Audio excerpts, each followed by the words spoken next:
Okay, I see the live stream is up.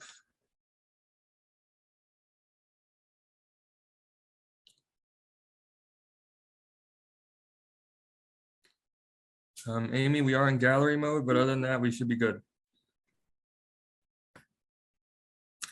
Thank you all for your time and apologies for the delay. I think we are back on live stream.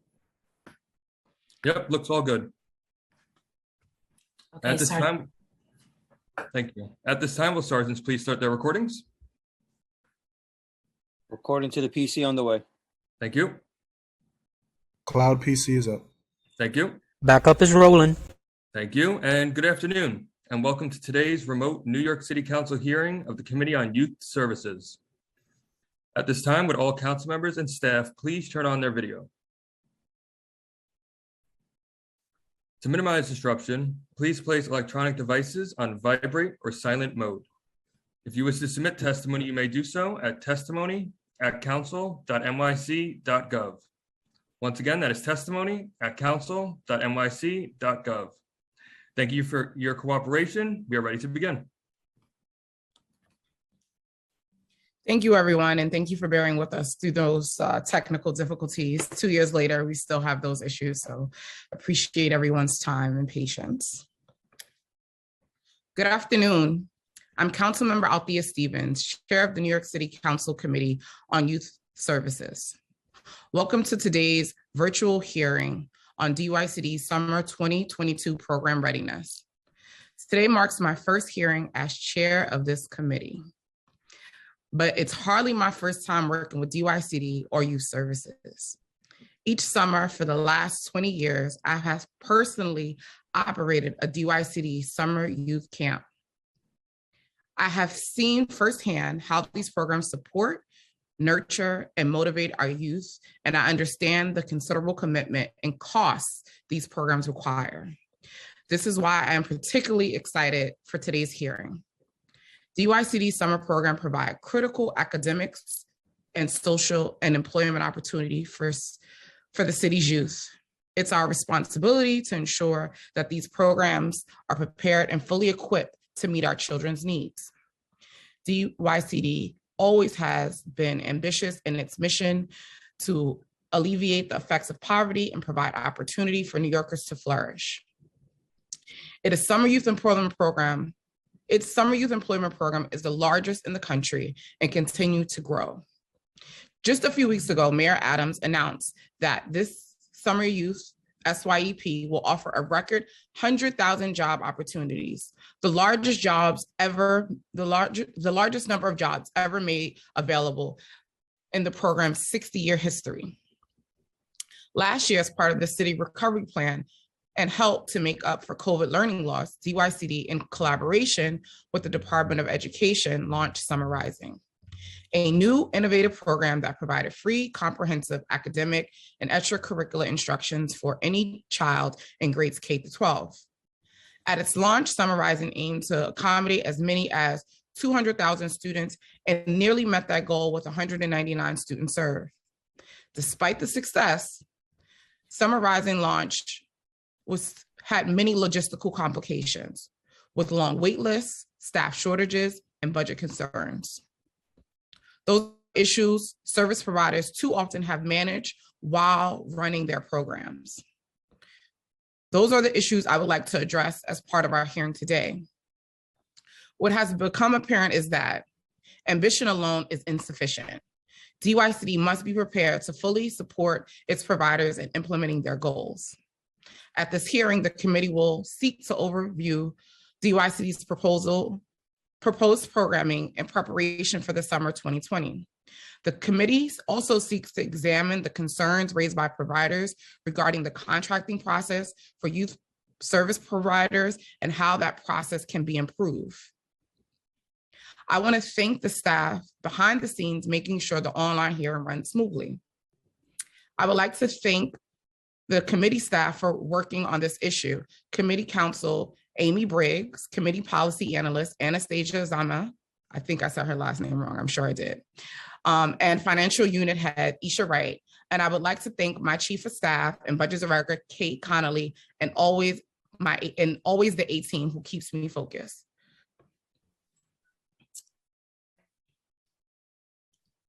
I would like to now acknowledge my colleagues who have joined us. I don't think. Councilmember Richardson, Councilmember Osei, Councilmember Aviles, Councilmember Williams, Councilmember Riley. I think that's all I see. So thank you. I will now turn it over to committee counsel who will review our protocol items relating to today's hearing. Thank you, Chair Stevens. My name is Amy Briggs. I am counsel to the Committee on Youth Services at the New York City Council, and I will be moderating today's hearing and calling panelists to testify. Before we begin, I would like to remind everyone that you will be on mute until I call on you to testify. And after you're called, you will be unmuted by the host. Please listen for your name. I will periodically announce who will be the next panelists. Council members' questions will be limited to 5 minutes. And council members, please note that this includes both your questions and the witnesses' answers. Please also note that we will allow a second round of questions at today's hearings. These will be limited to 2 minutes each, again, including both your questions and the witness's answer.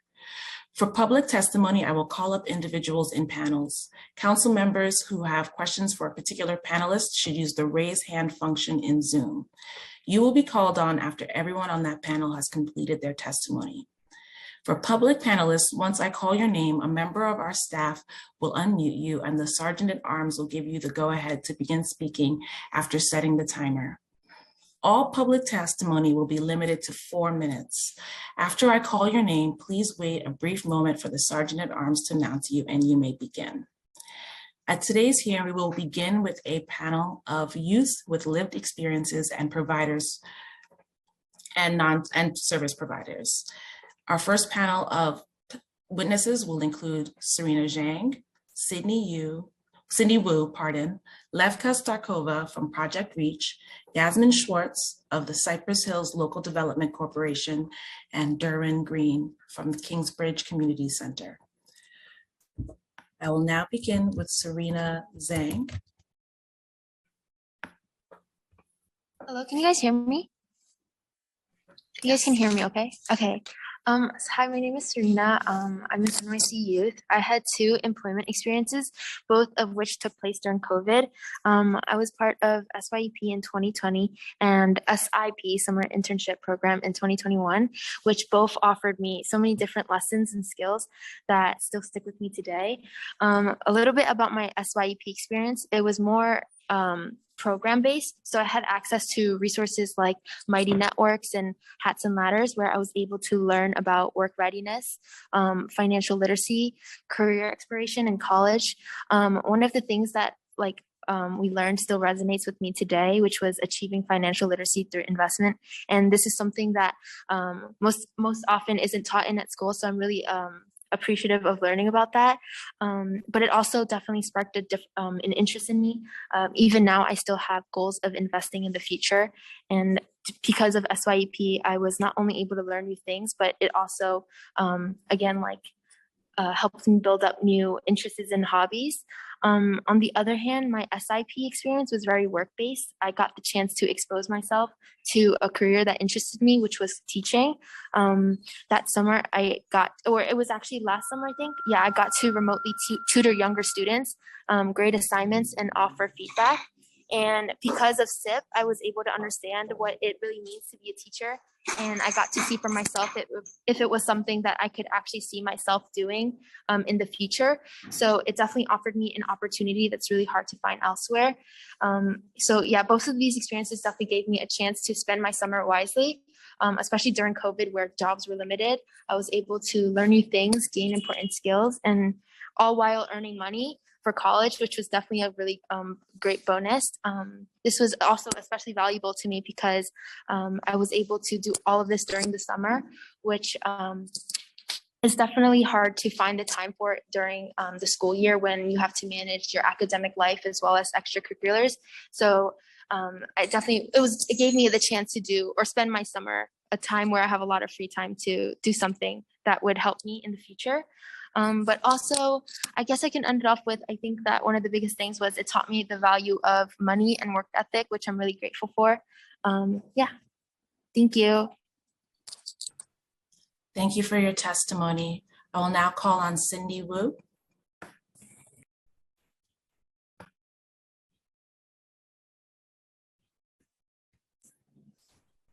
Hi, my name is Cindy, and I also did SIP or Summer Internship Program last summer, 2021 under Learn and Earn. This was my first internship through Learn and Earn's SIP and also in general in my life after previously volunteering at my local library for a very long time, ever since I started high school. I got to work as a tutor under SIP, where I was teaching elementary school children and helping them improve their reading, writing, comprehension skills, and math, while also grading and giving them feedback on their work to help them grow to be stronger students, thinkers, and with these skills. Through SIP, I was able to explore the field of education a bit by working as a tutor, because I have always been interested in the education and teacher career field. And as a result, through SIP, I actually got a real firsthand experience in what it was like working as a teacher, or in this case, as a tutor through the summer, and in general, how the education field and career is like, which is why I am really glad that I had this opportunity through Learn and Earn SIP. Moreover, with this opportunity last year, it made me realize that an education career is actually something I am actually interested in, and I like to potentially pursue in the future, and further help me with deciding the major I want to apply for my college applications that I did and submitted a few months ago. So all in all, I'm very grateful and thankful for my SIP internship, because it was very helpful and allowed me to explore the field that I was interested in at first, and also made me realize that I was very interested in it, and also it taught me a lot of skills. Thank you. Thank you for your testimony. I will now call on Levka Starkova. Hi, my name is Levka Starkova. My pronouns are they, them. So I did SYAP at Project Reach, and I worked as a youth staff facilitator. And like for me, mostly it was just facilitating conversations around social justice and figuring how to pace these discussions. For me, SYP was much more than just a job or just a place to get leadership skills. It also introduced me to Project Reach, which is now like my second home. It gave me a place to be outside of my actual home, an excuse to leave the house during the summer.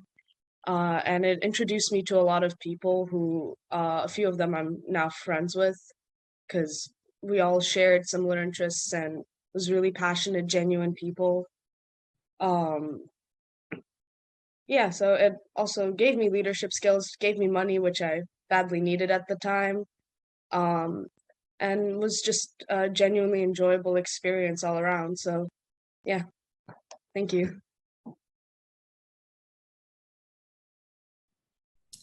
Thank you for your testimony. I will now call on Yasmin Schwartz. Thank you, Chair Stevens and members of the New York City Council for the opportunity to testify. My name is Yasmin Schwartz, pronouns she, her, and I work for Cypress Hills LDC. I've been in the out-of-school time field for 12 years. As a provider that offers many youth service contracts, we are thrilled that SYP has been baselined. I would like to turn our focus to summer programming with Compass, Beacon, and Sonic contracts. While some lauded last summer as a success for families, we saw it as a failure.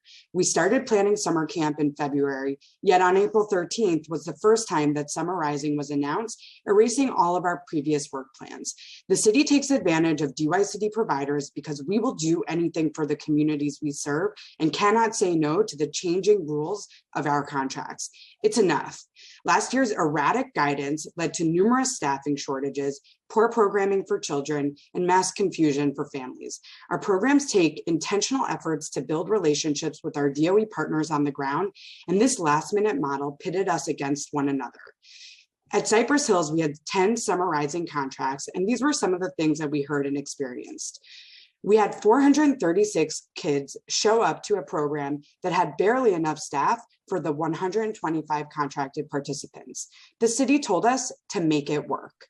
I heard from a principal, why are they, DOE, DYCD, taking away fun from kids? We have been through too much. And at one of our other sites, a child said, I passed my classes, I signed up for summer camp, not summer school, and did not return to our programs. The city says that it cares about kids and families, so why don't we treat the professionals who serve this group with dignity and respect? The city says that they understand our frustrations, yet when we brought up how unsafe it was to allow any child and their family to show up on the first day of program without proper staffing, we were told we needed to push forward. Literally, the chat was turned off at virtual meetings with UICD because they could not process all of the issues that were getting raised regarding the safety, clearance, and staffing issues. After many post-summer focus groups and feedback requests, all in which I participated, DYCD held a meeting this last Wednesday, 2 days ago, that was supposed to give information about the summer. With the chat turned off, they gave us nothing about the model, nothing about funding per participant, and nothing about addressing the staffing concerns we have been lifting up all year. The worst is that we have this fight every year. Do you know how much time the city is wasting going back and forth with providers on these systemic issues? I could spend that time on working to retain staff year-round, effective planning, and providing consistency for families. We, along with other providers, have only been paid for Compass and Beacon. We are still waiting to get paid for last summer's slots for expansion and Sonic contracts. The continued instability and inadequate funding has prolonged a system-wide staffing shortage and is burning out the current workforce. If the city continues to perpetuate the nonprofit starvation cycle, the system will collapse. What can you do? You can fund programs early and adequately year-round. You can ensure that positive youth development is a primary focus of the summer programming. You can strengthen operational issues, have a coordinated office to manage regulatory issues, pair schools and CBOs in a thoughtful and intentional way, and set realistic enrollment targets and improve the processes. Ensure safe staffing, improve the fingerprinting and staff clearance process, and support children with individualized education plans. Thank you for your time. Thank you for your testimony. Derwin Green, you may now begin. Thank you for your time this afternoon. Welcome, the opportunity to be here and share my voice with the rest of the one who's going on this panel so far.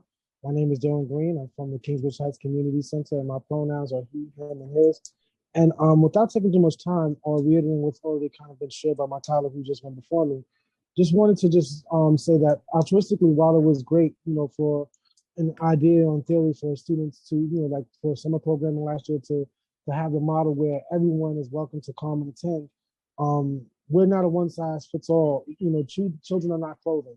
We can't just run programming in a one size fits all when we know that some students are tactile, some students are verbal, some students need a various of different things in order to be able to function inside of one and a particular setting. And then on top of that, we were forced to be a second coming of the school year, like to do academic remediation. We weren't able to focus on any of the SEL work, the social emotional learning and the needs that the students may have had. I know for myself the number of PHQ-9, the mental health screenings that I've conducted, the class screenings that I've conducted with middle school and high school students, knowing that depression was a key trait thing that they were experiencing, but I could not address it because I had to be focused on the deliverables of the contract, which was very sad in some aspects because, wasn't able to, because I can see the need of the youth, but wasn't able to particularly address it because I was more focused on what I needed to do with the contract instead of the quality of the programming and meeting the needs of the students.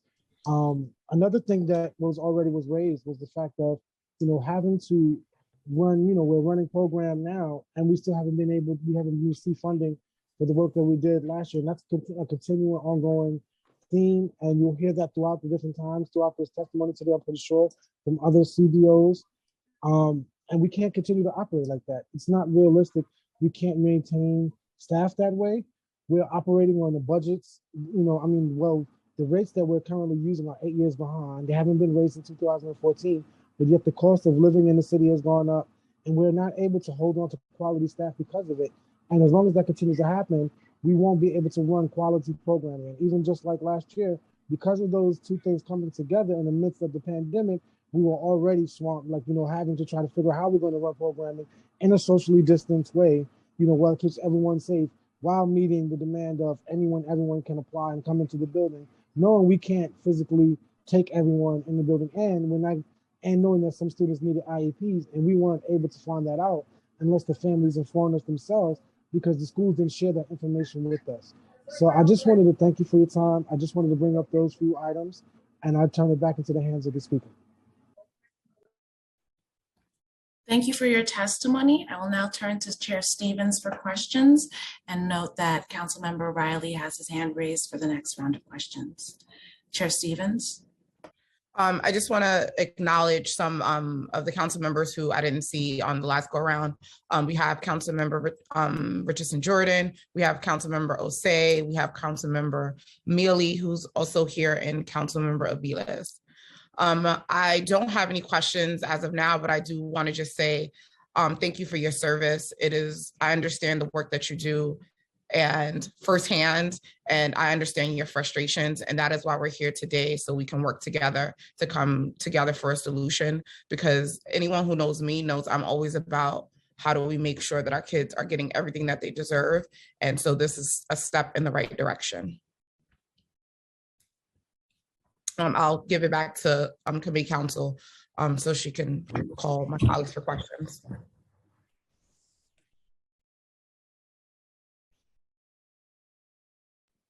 Apologies. Councilmember Riley, I believe you have your hands raised. Oh, thank you, Ms. Briggs.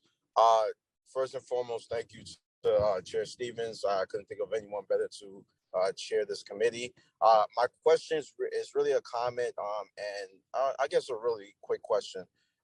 Really excited to hear that the youth that got a chance to work in summer youth last year actually thought about some career paths.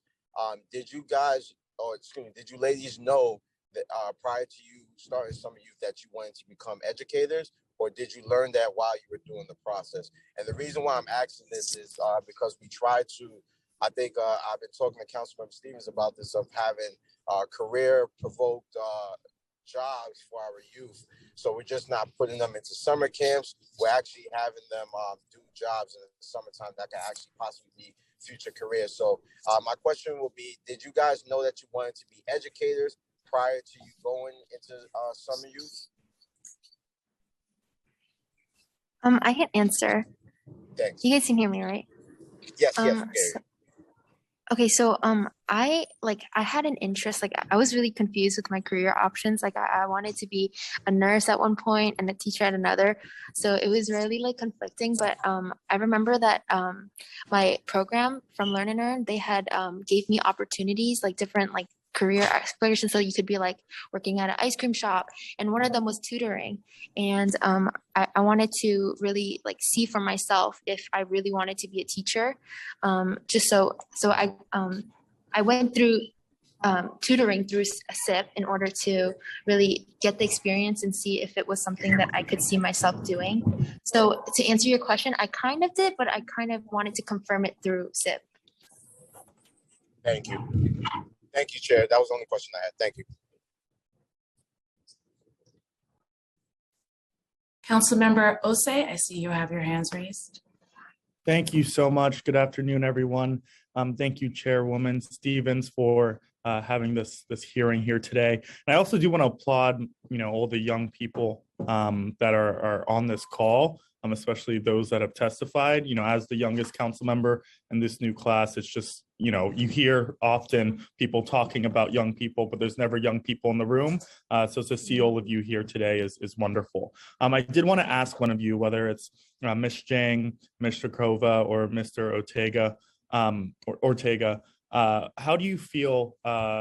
Do you think the city has done a great job in terms of outreach when it comes to SYEP? And where do you think the city could do more in terms of getting the word out, especially as there's this large sum of investment being made into SYEP?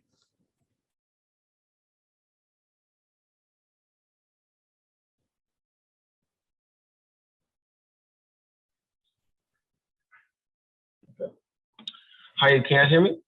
Yes. All right. So, one, I just want to say, hey, how's everybody doing in the live stream? And two, hope everyone's having a good day. And three, for the SYEP, I feel as if we could do more in terms of getting more students, because yes, we have way more jobs now, 100,000 jobs coming in now. I feel like for us and you know, all of us learners, providers, I feel like one of the things that we can do as a community is reach out to other people that is having a hard time finding these type of opportunities. And so to participate in that and speak out and be the word for the youth. And you know, as I should say, my sisters currently they had did SYEP. My sister did SIP. They told me their experiences. They said it was like one of the best experiences they had. I'm currently gonna go into SIP this year, but for the people that don't have opportunity, the people that feel like as if there's no opportunity like that, there still is for ages 16 to 21, right? For those people that have no other way. You know, we should all like this stream. I'm really happy I'm here with you guys talking about this, because this stuff like this really matters. And one of the things is for young adults, right? What happens a lot is like we get to this point where, you know, we finish school and then we graduate, and it's like, what's next, right? So with these programs is basically showing us like there could be a career in our grasp and our taking. It's just us to take it. And but yeah. Thank you so much, and thank you for being here today. All right, thank you. Thank you. Councilmember Richardson Jordan. Yeah, so I just wanted to ask a question around the sites themselves, and what students feel like makes some place an ideal site or an ideal location to be at. And I'm particularly asking as a council member who's interested in recruiting more sites and trying to find some local places that would want to take in, you know, SYEP students. So what really makes something an ideal place?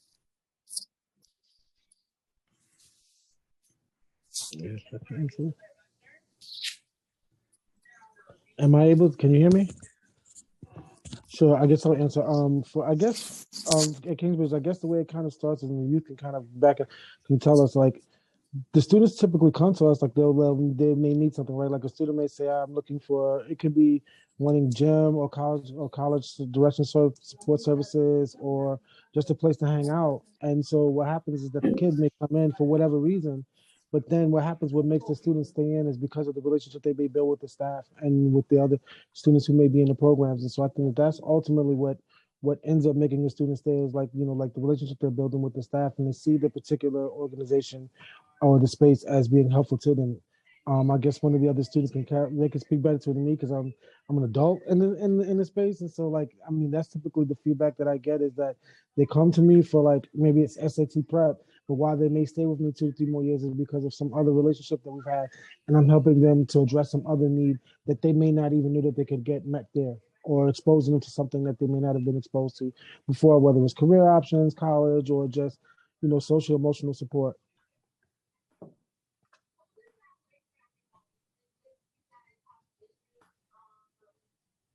Thank you for your response. I see we have no other responses. I will now call on CM Aviles for her questions.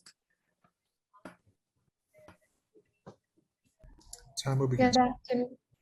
Oh, good afternoon, everyone. Thank you so much, Chair Stevens, for an exciting first hearing. I want to underscore my colleague Chiose to welcome and applaud the young people that are here today. It is great to hear your voice and your feedback on your experience last summer. And I just wanted to say, I wanted to express gratitude and thanks to everyone who worked this past summer in trying to do, you know, you did an incredible job with not a lot of resources in a short period of time and a lot of challenges. And yet you stepped up and tried to make the best for our young people and for our families. So I just wanted to extend more appreciation and thanks for that through the adversity, because I know our city and all of us individually are holding a great deal of trauma around what we have experienced over COVID. And so it's really important to offer grace and appreciation for all the trauma we're holding and yet still holding each other through it all. So I just wanted to say thank you. Thank you. Councilmember Mealy? Yes, I concur. I want to just say congratulations to our Chair Stevens and all the youth, because you are the future. And one thing I wanted to ask the program directors, if you're funding, because I remember with the seniors, they've been putting out their own funds. And have you completed your budget for the year 20? I guess I'm speaking to Mr. Green. He did speak on that. Have you completed your budget as of yet? And have you received any payment as of yet? Because if you do not receive the payments, I know programs, important programs like this will close because you're using your own budget. Could you talk to me in regards to that? Sure. So or anyone? So I will say, since you asked me directly to answer the question, well, we continue as any other nonprofit organization having to rob Peter some time to pay Paul, that you're having to readjust your funds and reallocate funding from other programming areas, because obviously you had to, while we're waiting to get paid out, the work in the summer of 2021 was done, right? And so the employees who worked had to be paid, but obviously the money had to come from somewhere. If we have not been, we're still waiting to receive those funds. So thank God we've been working really hard about discretionary funds and being, as an organization to be able to do that. But you're right. Like, it may not be a program, but it could be a staff member that we had last year, we might not be able to have this year. And that's goes a big part, and that's connected to the question I was asked earlier about why students continue to come into the program. Maybe the staff member that you lost is connected to about 20 to 30 participants who've been coming because they've been having access to that particular person. Now that person is no longer there. Those students no longer feel vetted to coming into your program. Then your numbers go down. Then your funding gets slashed. And then it just becomes a trickle down effect. So that's basically how I can answer that question. That's good, because I know these organizations are so important. I'm a product of the door. And if the door was not in place in the city, I don't know where I would be right now. So I commend all of you for taking up your time. I hope you got paid a little, but even if you didn't, it's worth more than you can ever imagine.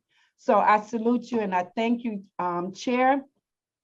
I hope we really start talking to contract in regards to making sure these organizations are whole, because if we do not, they will always be behind the 8 ball trying to catch up. And the more they keep trying to catch up, the more you will lose good people in your organization. So I thank everyone for being here. And thank you, Chair, for having this important first meeting. Congratulations. Thank you for your testimony. I believe that we have all the questions asked by the council members. To the members of the public with their hands raised, please note that we will have time for additional public testimony later in the hearing. We will now be turning to our administrative testimony. During this portion of the hearing, I will call on the following members of the administration to testify. Valerie Mulligan, Deputy Commissioner for Workforce Connect. Susan Haskell, Deputy Commissioner for Youth Services. Associate Commissioners Darryl Rattray, Camille Joseph Barlek, Senior Advisor to the Chancellor. Carolyn Quintana, Deputy Chancellor of Division of Teaching and Learning Opportunities, and Daphne Montanez. I will deliver an oath to you all, and after reading the oath, I will call upon you to respond to the oath. Please raise your right hand. Do you affirm to tell the truth, the whole truth, and nothing but the truth before these committees, and to respond honestly to council member questions? Deputy Commissioner Valerie Mulligan. Yes, I do. Thank you. Associate Commissioner Darryl Rattray. Yes, I do. Thank you very much. Susan Haskell. Yes, I do. Thank you. Jeez. Camille Joseph Varlak. Yes, I do. Thank you. And Carolyn Quintana. Yes, I do. And finally, Daphne Montana. I do. Thank you. Deputy Commissioner Valerie Mulligan, you may now begin your testimony. Chair Stevens and members of the Youth Services Committee, I am Valerie Mulligan, Deputy Commissioner for Workforce Connect at the New York City Department of Youth and Community Development. I am joined by Susan Haskell, Deputy Commissioner for Youth Services, and Associate Commissioners Dal Rattray and Daphne Montanez. I'm also accompanied by Carolyn Quintana, Deputy Chancellor of Teaching and Learning Opportunities at the New York City Department of Education, and Camille Joseph Varlak, Special Advisor to the Chancellor. Thank you for inviting us to speak today about summer program readiness. We appreciate that the members of that first panel took time today to share their experiences with us. Since this is our first hearing before this Youth Services Committee, we would like to provide a brief overview of our agency. DYCD's mission is to invest in a network of community-based organizations and programs to alleviate the effects of poverty and to provide opportunities for New Yorkers and communities to flourish. We contract with hundreds of nonprofit community-based organizations to operate a continuum of services that includes after-school, community centers, and youth workforce development programs, drop-in centers and residential programs for runaway and homeless youth, and fatherhood, immigration, literacy, and anti-poverty programs. Program sites are in neighborhoods all throughout New York City. All of us at DYCD look forward to working with you on behalf of the city's youth, families, and communities. We'll now move on to the topic of today's hearing, Summer 2022.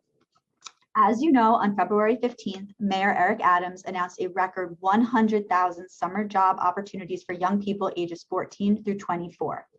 90,000 of these jobs and work-based learning experiences will be available through DYCD's Summer Youth Employment Program, making it the largest number of opportunities in the program's 60-year history. We were pleased to be joined by Speaker Adams, Chair Stevens, and other elected officials in celebrating this historic moment. The early timing of the announcement will allow our providers more time to prepare for a successful program. For the benefit of new committee members, we'd like to provide some background on SYEP.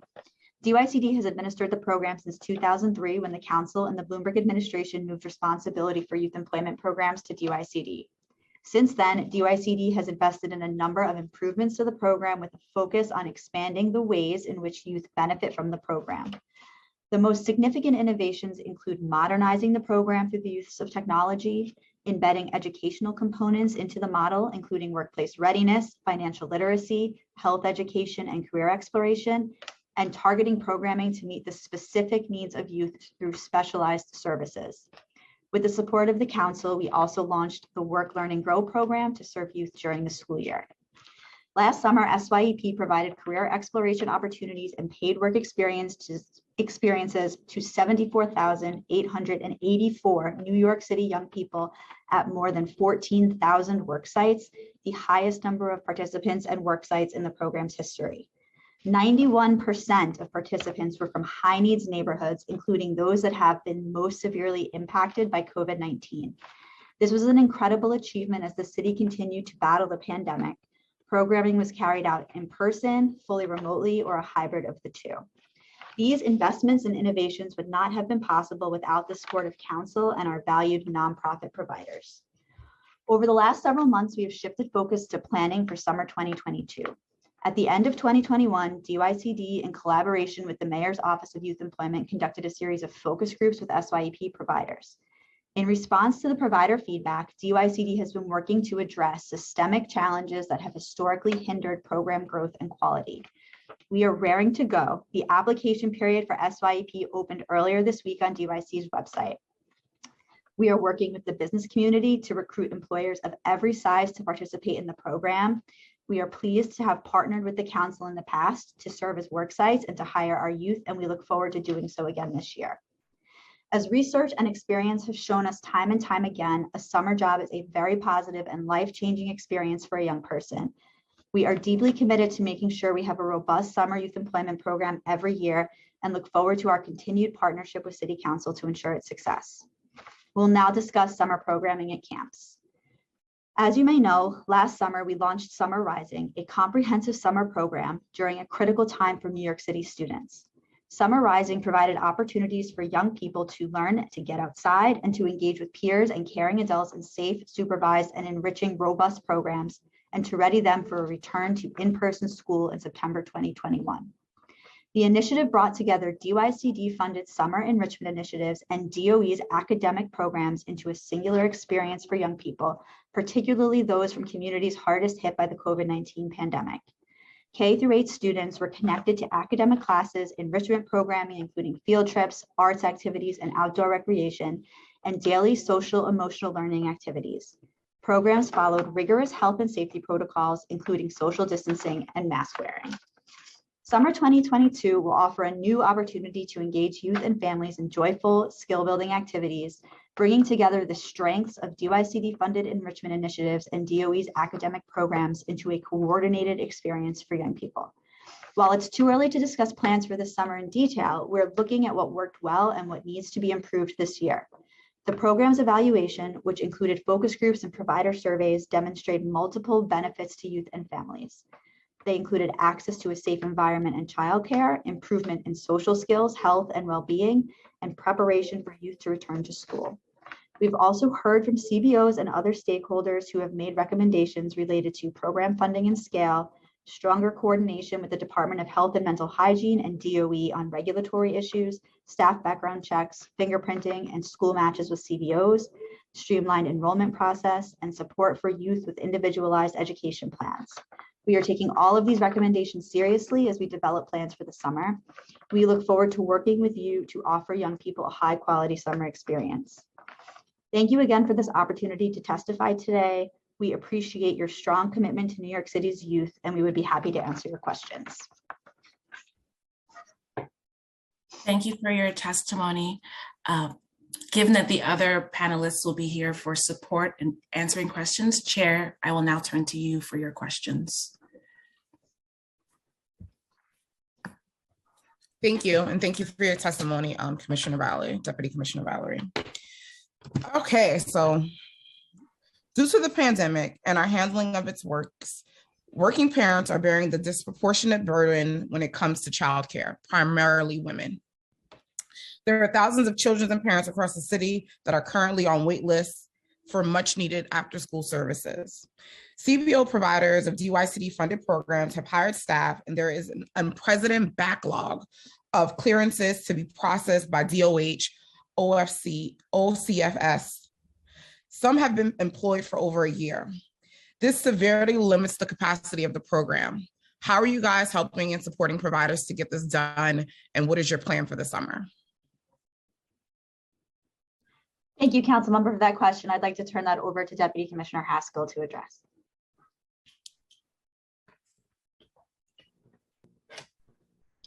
Thanks, Valerie. And I know my colleague, Daryl, has been working specifically on the clearance issue.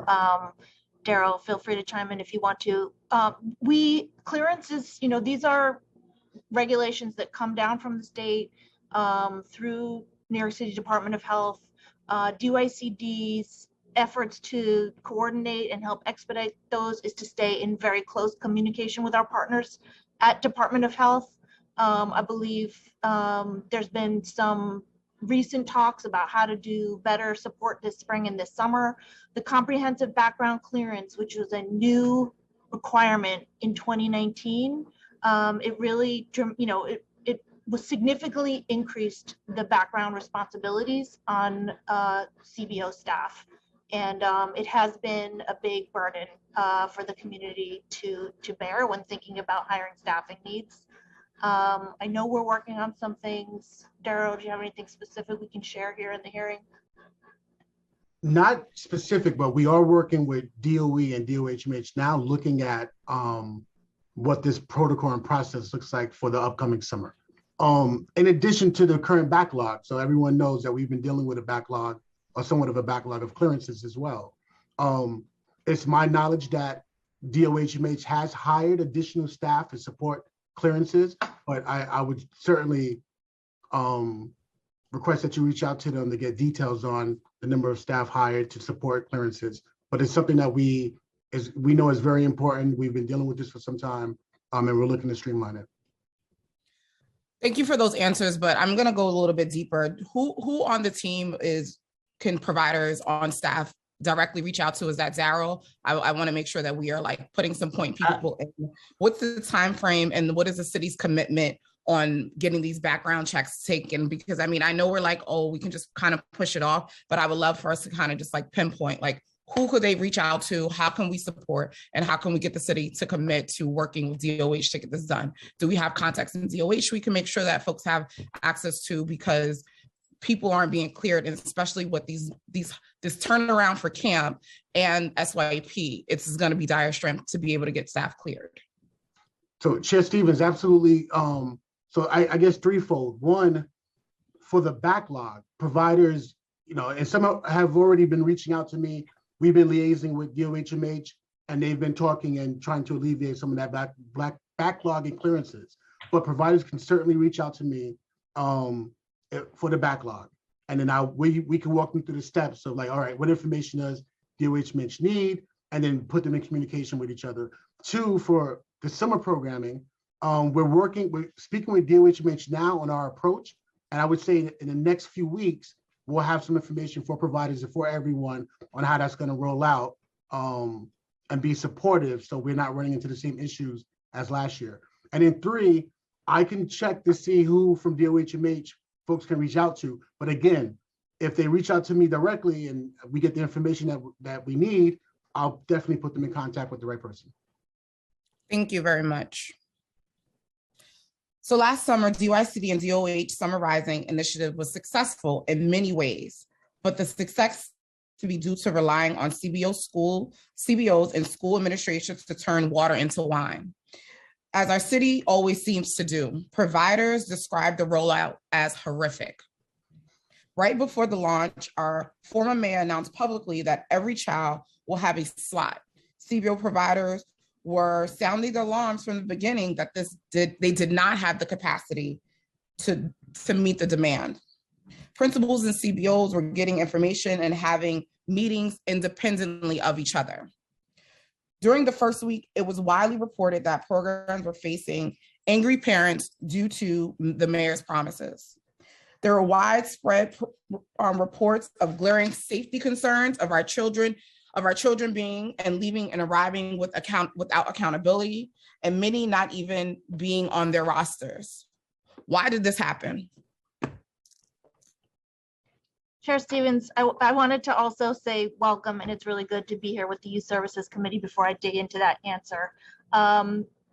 Even as you say, talk about those things, and we're thinking about them here at DYCD every day. The emotion from that experience can come up. Nothing was typical about last spring, and listening to some of our community-based organization staff talk about those challenges, we absolutely agree. We are focused right now on the roughly 60,000 summer enrichment seats that are planned in our baseline contracted program.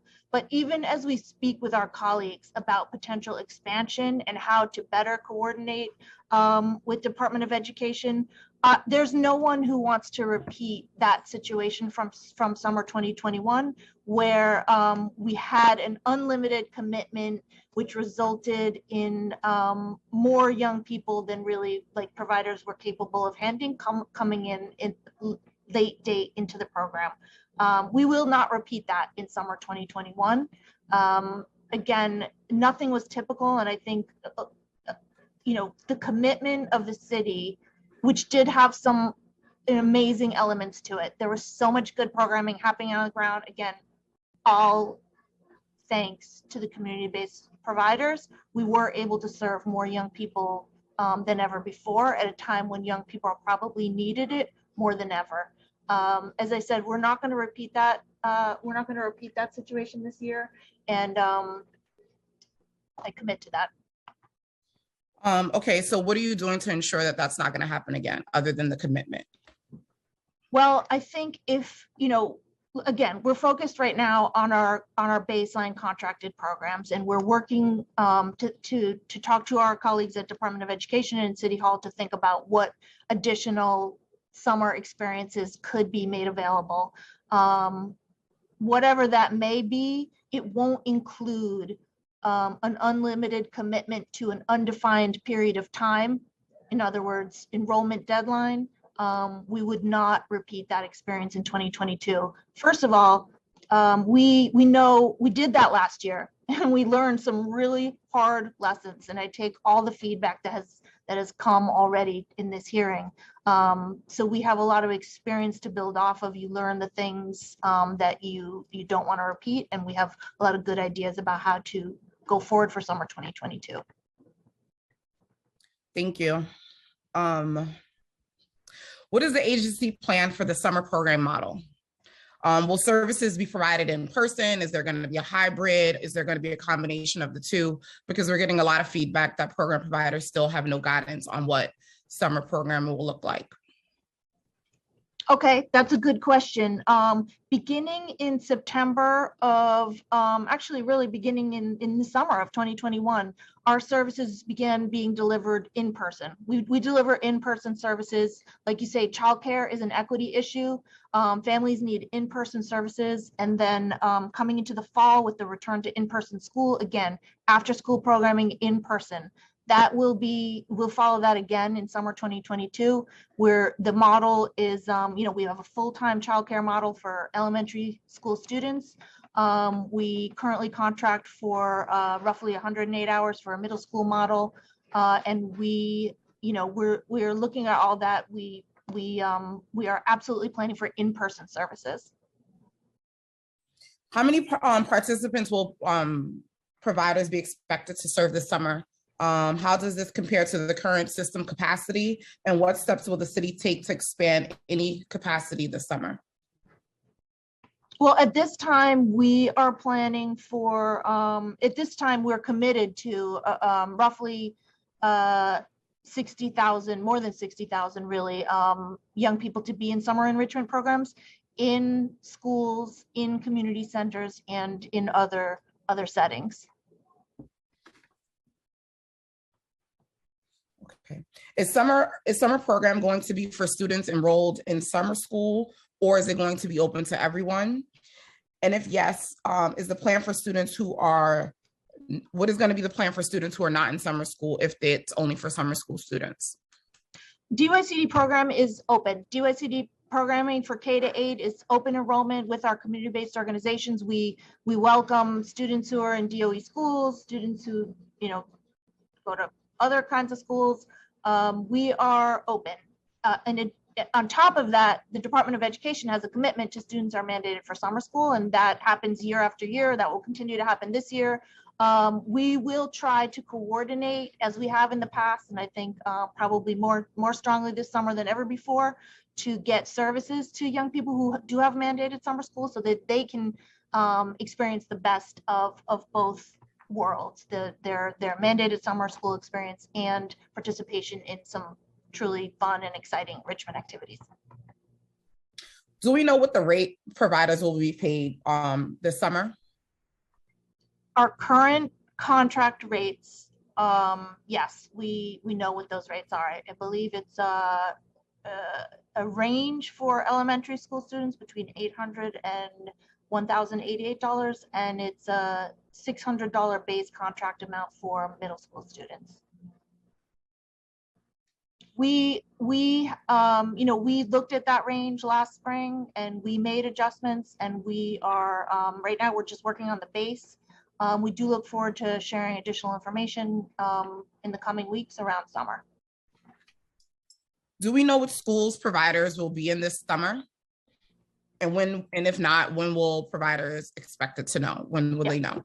Every summer, we work really closely with Department of Education, looking at where our baseline programs are, taking into consideration where summer school needs to happen, where construction is going to happen, and aiming to open up as many buildings as possible, taking into consideration geographic diversity, and we will continue that process this summer as we do year after year. But do you have like a date when providers could know? Because I've been there where we've literally found out 2 days before camp or 2 days before programming what school would be in. Chair Stevens, that's not acceptable. We will alert programs about where their locations will be as soon as possible, that late notification really makes it super challenging for anybody to notify parents about where they're going to be located, to let staff know, to even recruit staff. So a lot of people who go to a job like to know where their job is going to be. So we are committed to early notification on school buildings. I agree. Do you want to commit to a date? I'd like to get back to you on that. Okay. Providers express concerns that agencies do not communicate programming models early enough to enable adequate programming. Does the agency plan to address this issue, and how so? And I just want to remind us that we're already in March and they have still not gotten their plans. So that is kind of a trick question. Just wanted to point that out. I missed the beginning. It was about early notification on something. I didn't hear the first part On of the the program question. model and program makeup. Okay, like schedule and hours and that kind of thing, or Just the program. I mean, I think we're hearing that program providers still don't even know what they're expected to do this summer. Well, again, we're focused on our baseline summer programming, which really hasn't changed in a long time. So for providers who do have baseline programming right now, the model, again, it's a full-time childcare model for elementary school students. It has been a partial schedule for middle school students, really focused on enrichment and a little less of a childcare in the past. So we are looking at whether there could be enhancements to that model. And if there are, we know that we need to share that, soon. We're hearing that providers have long wait lists. And what are some other options for parents who might be on a wait list? Do we notify them to let them know that there's other programs and giving them options, especially because we want to make sure that we are providing services to parents who are in need? So how are we notifying parents who might be on a wait list and getting them into actual programs? That's a good question. Parents and families can apply to our portal, Discover DYCD. Encourage everybody to check out Discover DYCD. It'll show where all the range of programs that DYCD supports are, and it allows you to apply right there in the system. If you're on a wait list, you should get a message back from a provider and you can apply to other programs. So we could encourage families to contact DYCD if they want to get some information about where there might be a seat available, because just because one program is really filled up doesn't mean there's not a program down the block that could accommodate them. I have a follow-up question, because I know before you said that the baseline programs, they're going to be the same as they usually are. So I just want to make sure we clarify that that means that they're not going to be using the model that they used last year, which around the summer rising. So they're going back to the baseline regular programming. No, I'm not prepared to say that we're not going to make enhancement to the program, because we are deep in planning for thinking about how we might add to the baseline summer program plans that we have right now. So yeah, we're definitely deep in planning about what additional resources we could bring to young people. All I can say at this point is that providers are aware of their baseline contract commitments.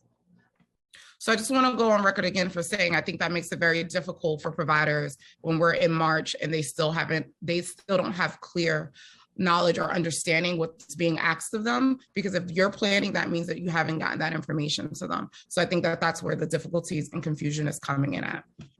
I want to move on to asking some questions about like cornerstones and community centers. Are all NYCHA community centers cornerstone programming? No, they're not. Currently, we have 99 NYCHA community centers that are cornerstones, but we know there's other real estate within NYCHA that are community centers that are not cornerstones. Okay. If NYCHA community centers are not cornerstone, how does the community have access to the community center? If the non-cornerstone sites? Because I know in the cornerstone contract, it typically comes with obligations to work with the community. How in some of those sites who are not cornerstone, how does the community have access to the community center? We also have about 14 campus programs that operate within cornerstone sites. For the non-DYCD funded NYCHA communities, I just realized what I said, I'm sorry. We also have about 14 campus programs that operate in NYCHA community centers. They're separate than the cornerstones. And then for the non-DYCD funded NYCHA community centers, it depends on what's there. Like I imagine if there is a program operating out of that center, they may have some rules around how they recruit young people, young adults for their programs. But it might be a question for NYCHA to get a sense of how many non-DYCD funded programs are actually operating, and then what the total number of centers that are out there. I know, of course, some are DFTA programs as well.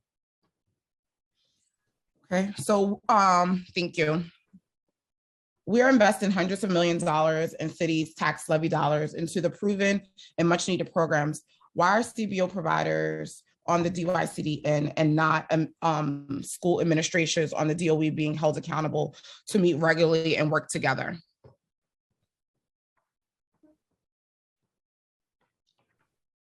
If I understand your question, it's well, I follow up if I'm not hitting the mark here, but I can say it again. Yeah. So basically we're asking DYCD and DOE work together, but there's no obligation or mandate for them to actually work together or plan together. So the question is asking, why does DYCD providers get held accountable for certain outcomes, but not DOE? So we're trying to get to why they're not working together. I mean, I think we are working more closely together than we ever have in the past at the agency level. I see Valerie nodding, I see Daryl nodding, and I want to express, like, I see Carolyn nodding. I want to say, as one indicator of that, we have two very senior DOE leadership joining this call today so that they can also hear your questions and concerns and from council. And we have been in contact daily, many times a day. So we do hold ourselves accountable to good communication and collaboration and planning. And we want to make sure that the community-based organizations on the ground have support to meet with their principals and their school leadership team. If DOE wants to weigh in, if I have missed something here, please do. But I would say we are accountable, and we want to be accountable for that level of collaboration, both on the ground at a school site and between our agencies. Okay. I think sometimes it becomes very, very wonky because CBOs often are held to a different standard, but I think we need to think about how are we going to actually have on the ground folks working together in a different way, because I think at the top there might be some communication happening, but sometimes on the ground that's not happening. So I think we really need to be thinking about how are we putting systems in place so that can happen more collaboratively and more fluently, because I can tell firsthand that's not always necessarily the case. The next question I have is, CBOs and school-based after schools and Beacon Community Center providers are regularly told by DYCD that they need to persuade the whole school principal to meet and work with them on the ground, and there is a range of outcomes. Despite the practices, CBOs providers are largely ignored by the whole school administrators. What's the plan to hold just administrators accountable going forward? Let's start with Summer. Will they be asked to meet once a month with CBOs to complete a planning tool every month? And will there be joint deadlines and action steps? How will DYCD work with DOE to facilitate that? There were some good ideas embedded in that question.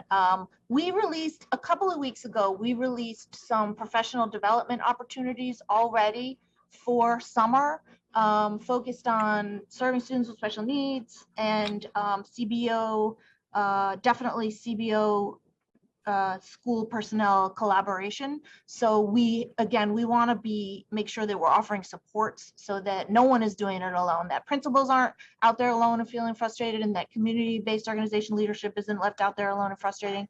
So we are offering opportunities for support with that collaboration to develop, let's say, the school partnership agreement, like one of the foundations for our thinking between leadership on the ground level about how to work together. I don't know, Daryl, anything you want to add to that? The relationship within a school building between the provider and the school administration within the building is important. We know that. We know where it's working. That's the best practice. A lot of really meaningful things are happening for young people. Once in a while, there are hiccups that happen. We get involved as well. So we have meetings. We talk to our counterparts at DOE. We speak with superintendents. We have meetings on the ground to try to mediate that situation or whatever it may be. But it's something that we are thinking constantly about on how to improve that. Yes, I just wanted to add, Chair Stevens. Hi, I'm Carolyn Quintana, Deputy Chancellor for Teaching and Learning.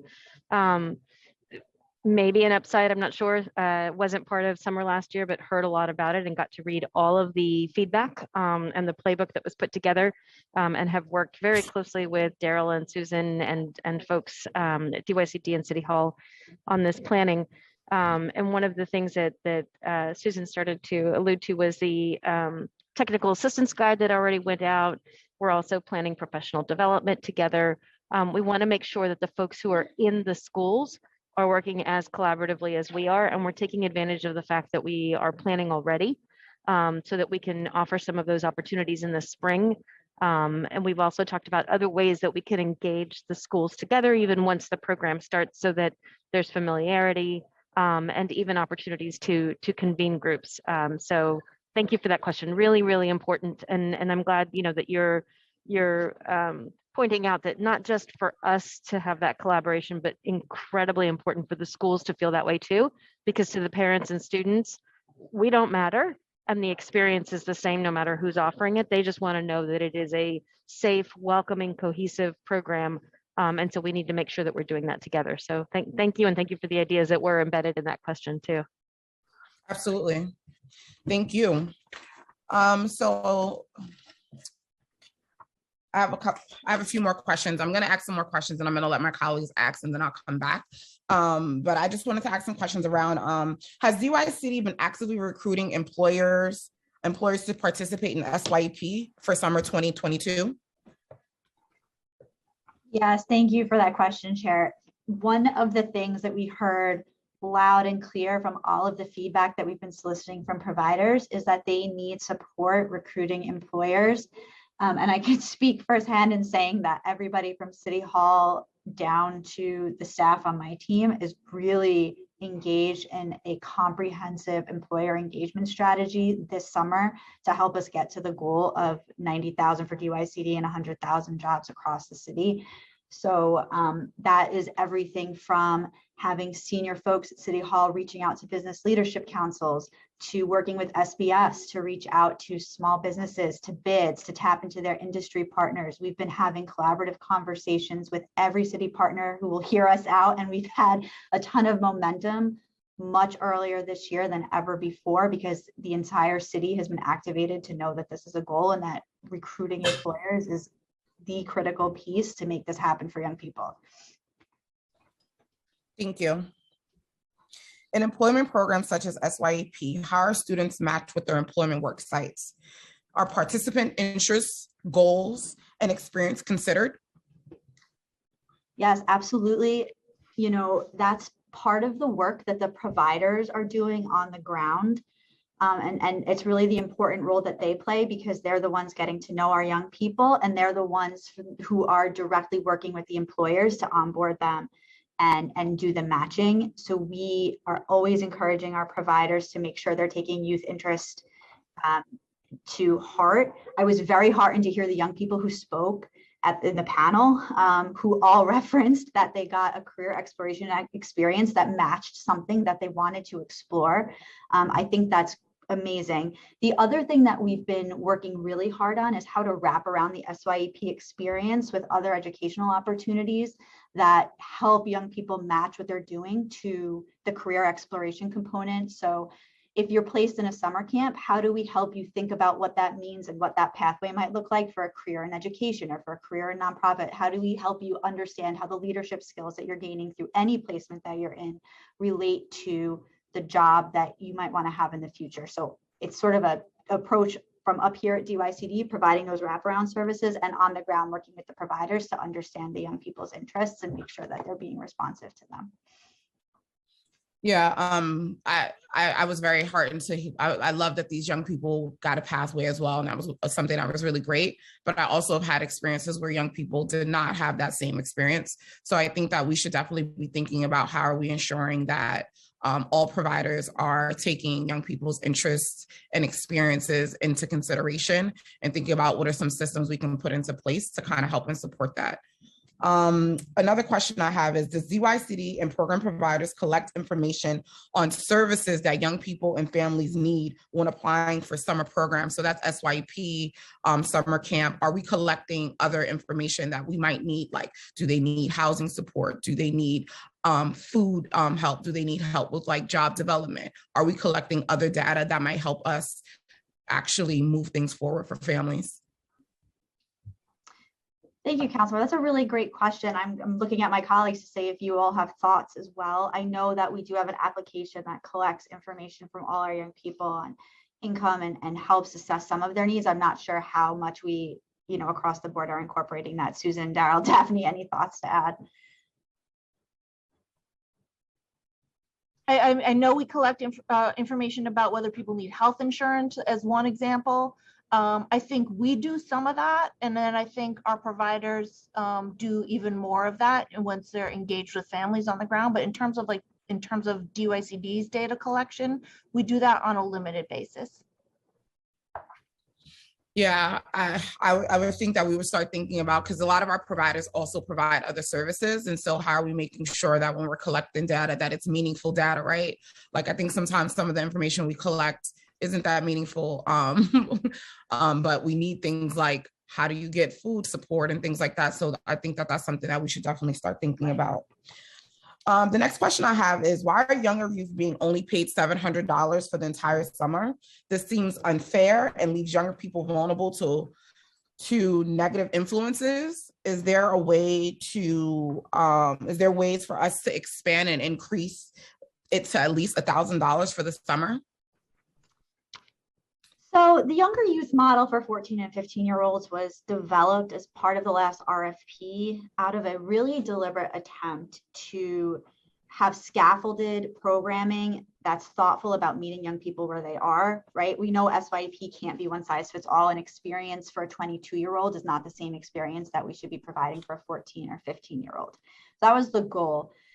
This summer, we're planning to maintain that same model and the same funding structure.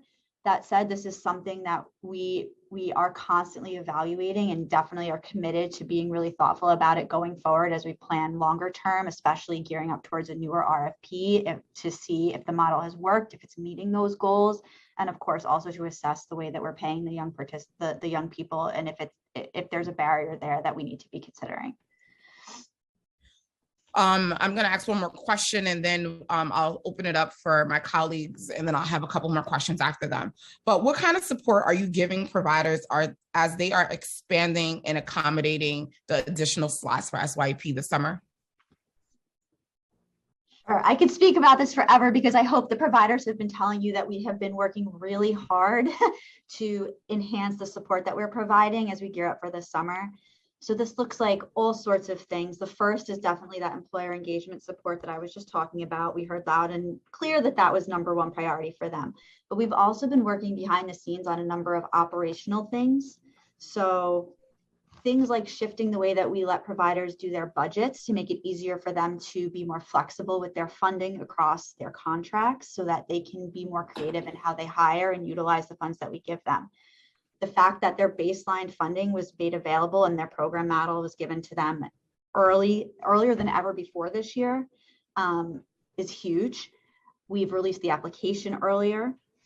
We're working on behind the scenes things like creating sort of an audit manual, which providers have been asking for a very long time, so that they're not spending so much time afraid of DYCD, but really understanding what we need from them, what the oversight of the program looks like. And then, of course, the more soft stuff, we have a whole series of trainings planned. We have a series of, back and forth conversations with providers, with folks as high up as City Hall, so that they're hearing the feedback too, so that we're constantly assessing what's going on the ground. The next one of those meetings is scheduled for a couple of weeks from now. So all sorts of things, from just constant communication with the providers to trainings to resources to employer engagement, and then all of the back end operational stuff that really makes it easier for them to do the work on the ground.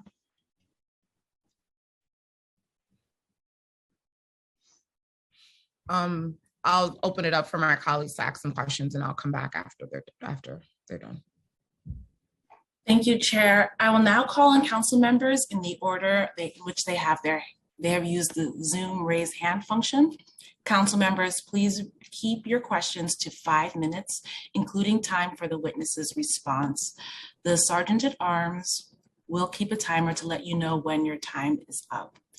I will now take questions from Council Members Riley, followed by Council Member Williams and Council Member Osei. Your time will begin. Councilmember Riley, you may begin. Thank you. Thank you, Chair, again, and thank you to the panel. My first question is, I know that we were discussing the rollout, 100,000 jobs. Is there any process on contracts being given to new community-based organizations? Or what is the procedure now that we're actually going to be, hiring 25,000 more youth, but there are still a low number of providers out there willing to hire them? So is there any process right now that we're thinking about doing? So we have an RFP from 2019. We're still working with that RFP in our existing portfolio of providers. Long term, we definitely want to look at bringing new providers into the fold, but it's not something that we can do for this summer. That said, I do want to reiterate that the goal, the size of the goal, was established in really close collaboration with the providers. So this is what our current portfolio of providers is telling us that they can do this summer. So that number wasn't pulled out of a vacuum. Okay. My next question is back to the RFP that you were discussing, the $700 that were given to our youth. It's not really a question, it's really a comment. I just want to kind of emphasize what Chair Stevens was reiterating. If we really want to engage our youth and want them to be engaged in summer youth, how can we really do our best to kind of give them more money that they're getting paid? Because I don't know if you guys are realizing our youth are wearing jeans now that are costing $700. So this is not really appealing to them to come to a job that they have to work the entire summer, especially if we're trying to gear them away from, going into the life of crime, doing anything illegal to get any more funds or anything that, wouldn't be too appealing. So just a comment with that is if we could really, work on, extending that incentive from 700 to at least 1,000. Even if we could forward it up to 1,200, that would be amazing. And I guess my last question will go out to Summer Rising. The planning for Summer Rising kind of took place really late last year. It was really bad. The rollout, it was so bad that I was bringing my daughter. I had to pick my daughter up one day really early from school to go to the dentist, and they actually brought me another child. That wasn't my daughter, which was really scary because if it wasn't me and was somebody else, that child could have been taken away and God knows what would have happened. So moving forward, are we doing any planning for Summer Rising to make sure that we don't have any bumps in the road coming up this summer? And that would be all. That's my last question. Thank you. Yeah, I would say 100%. First of all, I'm so sorry that experience happened to you. That is not a typical experience in our programs at all. I acknowledge what some of our community-based organization partners on the call said, that last year was not typical, and it did get a bit chaotic. We will not repeat that experience in summer 2022. We absolutely will not, because we're doing the planning right now and because we're going to have boundaries and parameters around the program that would prevent, for example, young people showing up at a program that are unanticipated, where providers don't have adequate safety information about those young people, and who their approved pickups are, whether they're okay to walk home alone. We will not repeat those experiences. Thank you, Susan. Thank you, Chair. I yield my time. Thank you. Thank you for your questions. Councilmember Williams, you may now begin your questions. Time will begin. Hello, and thanks so much, Chair Stevens, and DYCD and DOE for being here. So as a summer youth employment worker for many, many years, and then also a field supervisor for the SYEP program through DYCD.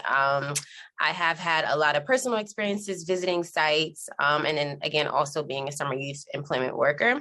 And I just wanted to know what type of accommodations are we making for students who may not be able to go into a work site. I know COVID-19 is still a thing and we're still wrestling with reasonable accommodations, but was just wondering what type of accommodations are you making for certain folks, some of our young folks who might need it. Thank you. That's a great question. So this summer, as we did last summer, we'll be offering job opportunities that can be in person, fully remote, or hybrid.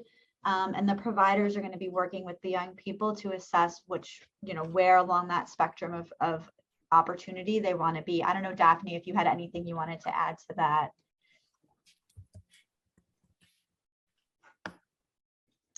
Hi, sorry, I was muted. No, that's exactly right. I think in response to where we were last summer, we knew that many work sites were not fully in person themselves. There was also some hesitancy from youth about being in in-person settings. So we allowed our youth to, and in collaboration with our employers, to develop job experiences that were both either remote or in person or a hybrid of the two. And we will continue to offer that flexibility this year as well.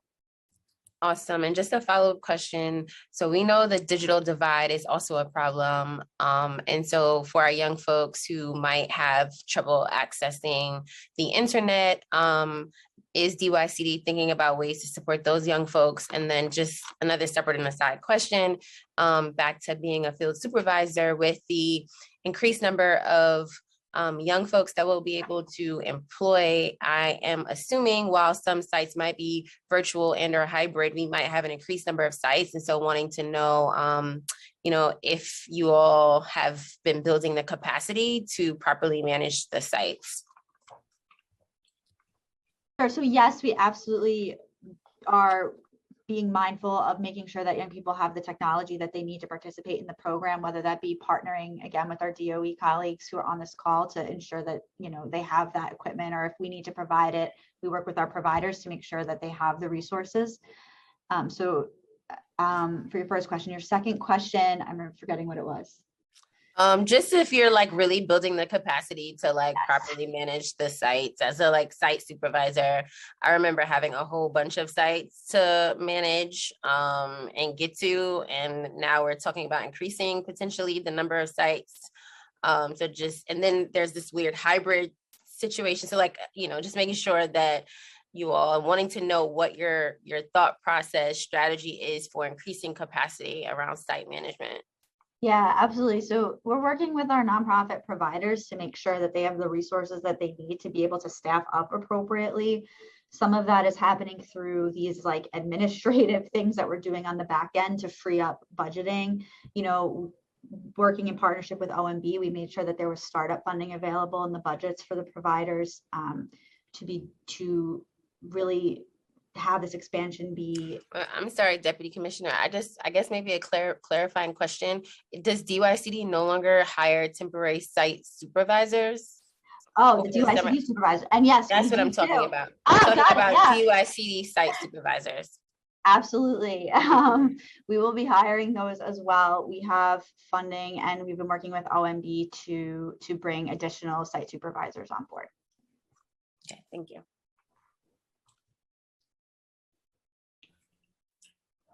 Thank you. We will now hear questions from Councilmember Osei. Thank you again. Good afternoon, everyone again. And thank you again, Chairwoman Stevens, for allowing me to ask another question. I would love to learn more about how the department is engaging their outreach to ensure more youth, especially youth of color, are aware of these jobs. My sister is 14 years old and she's about to turn 15 in a couple months, and she does not know what SYEP is. Of course, I've told her, but I'm sure that there are other people in her age bracket that are still not aware of what SYEP is, but would love to engage in it. How is the agency making sure that the outreach is youth-friendly and engaging to youth? Has the agency utilized popular social media platforms like TikTok or Instagram to do this outreach? And also, has the agency worked with youth organizations to make sure our youth are aware of these opportunities? Thank you, Councilmember. That's a great question. So, you know, we do this in all sorts of ways. Absolutely, DYCD uses all sorts of social media platforms to get the word out, you know, from LinkedIn, Instagram, across Facebook, across the board. TikTok? I don't know. Are we on TikTok, Daphne? I'll have to get back to you with from our social media team who does that. I also don't know how many young people are on LinkedIn, so we should probably. I don't know how many young people are on. Not that many young people use Instagram that much either yet. Just to know. Absolutely.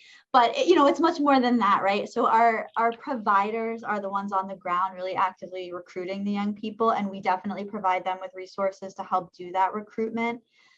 The other thing is this year, especially as we've highlighted over and over again, our partnership with DOE, that's a big piece of it. They have committed and have been really thoughtful about how they can blast this to superintendents, to principals, and so that the word is really trickling down to the students on the ground from schools, from providers who are in the community. And just to say, the application opened 4 days ago, and we have over 25,000 applications in the system already. So I'm really confident that the word is getting out there. I'm really excited to see those application numbers. I think that's a really strong start for us. So I hear you. I think it's really important that we're reaching young people where they are, and we're trying really hard to do that. Would definitely love more ideas that you might have about how we can continue to improve the way that we're reaching out. Absolutely. And I do have another question.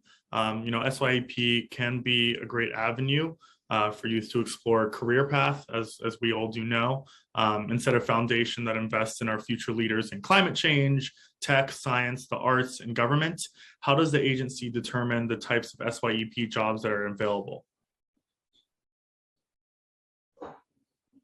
Sorry, say the question again. You broke up a second. Yes, I said, how does the agency determine the types of SYEP jobs that are available? For example, how many SYEP jobs are environmental related? How many jobs are government related? How many are STEM related or cultural related? Sure. I'll start, and then I definitely want to turn it over to Daphne, who leads our employer engagement efforts. We have an all hands on deck approach to employer engagement because we need every single sector at the table. So, and the more sectors that we have at the table, the better able we are to reach, to do what we were talking about earlier in terms of matching young people with careers that they're interested in. So Daphne, I don't know, do you want to talk through some of the ways that we do this? Yes, absolutely. You know, we know that our young people, with the numbers that we serve, they have a wide variety of interests in terms of careers, or even wanting an opportunity to get exposed to options that they may not even be aware of. So over the years, we've worked really intentionally on broadening the number of opportunities that we bring to our participants, but also looking to broaden the industries that we work with. We went in 2014, we were at 28% in private sector placements, and last year we were up to 42%. And we expanded our placements in technology and financial services and professional services, real estate, and we're certainly going to be doubling down on those efforts once again through some of the methods that Valerie had shared previously. And it's all hands on deck, you know, from the administration at City Hall to folks here at DYCD, and of course with all of your help as well, looking at not only private sector placements, but small businesses locally in the community, to our own city agencies, where we know a number of our young people are very civically engaged and civic minded, and we have wonderful opportunities for young people to get engaged in the public sector. Yep. And Thank you both. Councilmember Osei, if I may just add, hi again, Carolyn Quintana from New York City Public Schools. The chancellor brought on this year a chief of Time's career expired. pathways. And she was able to make connections already. We are working with the mayor's office, who has some, I don't know what the actual name of it, but a corporate council that they've put together, and together with DYCD as well, to make sure that we have more opportunities for students and have broadened some of those opportunities, so that they are expanded beyond what we've been able to offer, including partnerships with colleges to continue the tutoring core kind of work that the students had attested to earlier today.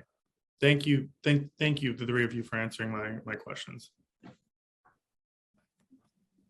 Thank you all for your responses. We are drawing near to the end of our first round of questions. I will call on Councilmember Aviles next, and then I will call on council members who would like to ask a second round of questions.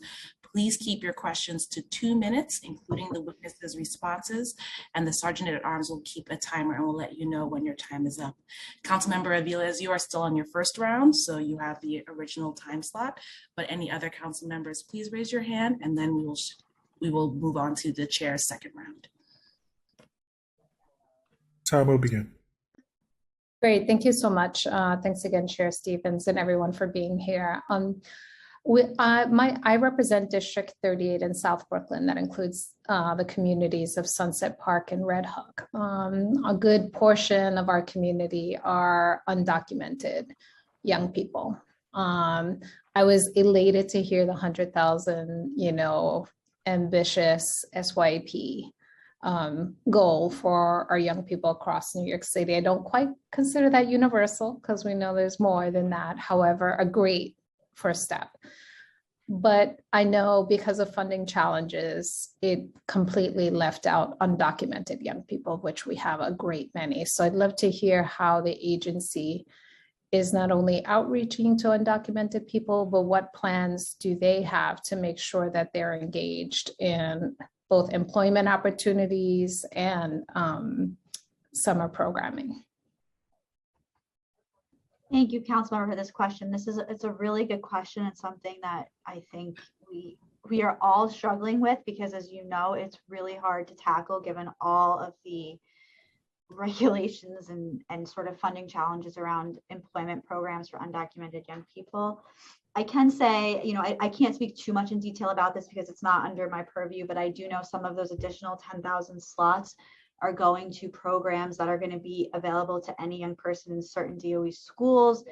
So we're hoping to reach out through those channels, but it is a challenge. And I think long-term something we really are focused on solving, but I right now don't have, the perfect answer for you, but I hear you. It's something really important to us and hope more to come soon. I guess, well, I appreciate that. I know there have been programs, small scale programs to figure out how to reach these students. So we have models. It's the question of, are we prioritizing pursuing those models and ensuring if we have private sector employees. I was speaking particularly to Maimonides, who I know is a big employer of SYEP students, around how could they prioritize and do both, right? Do a more traditional model that has the kind of funding restrictions and do something additional as a private sector employee. So I think part of the ask also is, how do private sector employees step up or step into this space through a stipended program that makes it allowable? And, we know that these students are also the students who are working off the books because there's great economic need in their families. These are often the most vulnerable families because they're mixed status across the board. So thank you for that work. I will keep asking how that is progressing. I guess it's interesting. I'm glad to see the breakdown in the increases. We'll note 14% of the public sector placement. Shame on us. We need to significantly expand our presence of employing our young people because we offer quite an incredible range across New York City. So that would be an internal goal that we as public sector employ our young people and provide this awesome array of experience. So I hope we will significantly expand that number. I guess also I'd like to know a little bit about, I had a Ladders for Leaders. Obviously, many of you know I was chair of the youth board, and I employed a Ladder for Leader, and she was fabulous, and I loved the program. And one problem we had was they did not get access to any transportation support over the summer. So with the modest amount that they were earning, they also had to pay for their fare for transportation. So I don't know if transportation is also being considered for these young people, because it is quite a significant burden on a limited payment. So is that something that is being considered? Yes, thank you for the question. So it's certainly something that we know has been an issue and a challenge for young people participating in the program. We haven't solved it just yet, but I can say, and I'm looking at some of my DOE colleagues, that we have been talking about whether we can work together to try to provide some sort of solution to this. We're not there yet, but hopefully I'll have an update for you. That's great. positive.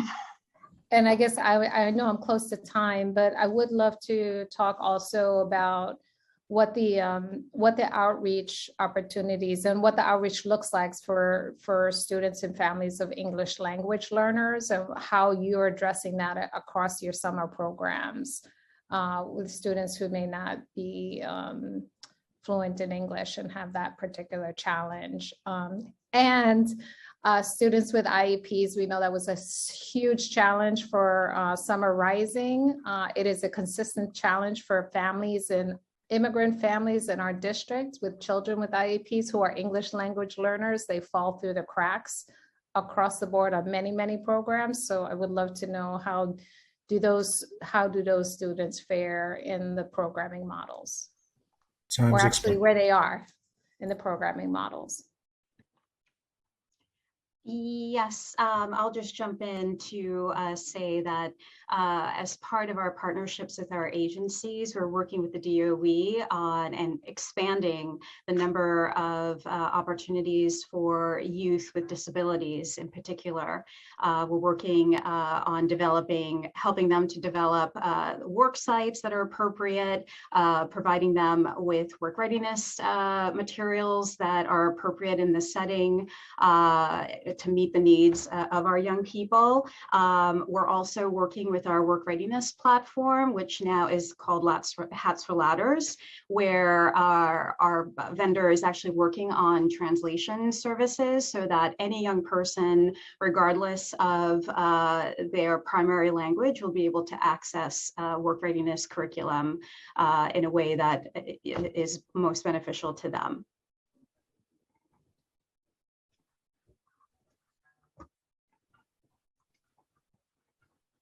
Thank you. Councilmember Aviles, if you're done with questions, I will now turn to Chair Stevens for her second round of questioning.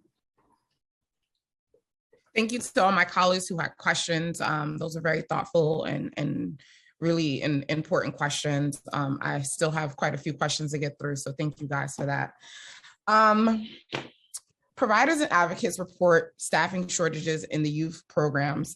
They point to a number of contributing factors, such as inadequate wages and benefits, the resultant flight of youth workers to better paying DOE participant positions in other industries, vaccine mandates, childcare issues, background check backlogs, among others.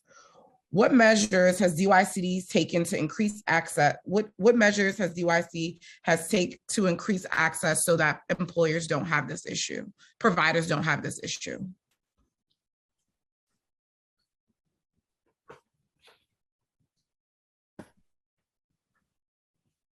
That's such a good question. This is an issue for so many fields, so many industries, and of course it's like even more challenging in a childcare environment where ratios are required to meet regulation.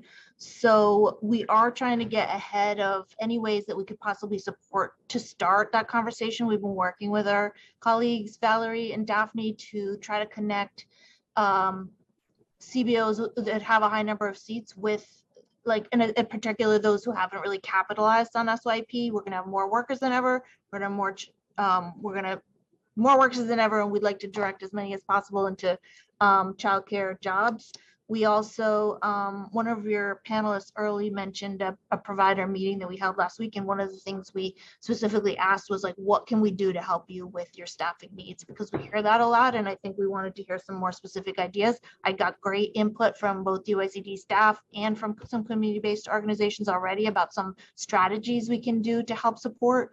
And then I think one of the, like, wages obviously is one of the clearest way you can help recruit staff. And last summer we, OMB and the city made a decision to supplement the traditional summer price per participant. That is something that we are looking at again for this summer. And we look forward to getting back to you. I know my colleagues in the fiscal unit at DYCD will be back here a week from Monday for the budget hearing. And we look forward to sharing more information about that with you soon. Thank you. I would like to acknowledge that Councilmember Rita Joseph has joined us. So just on the, as we're talking about providers and staffing, providers have found it difficult to retain and keep staff, as we just mentioned.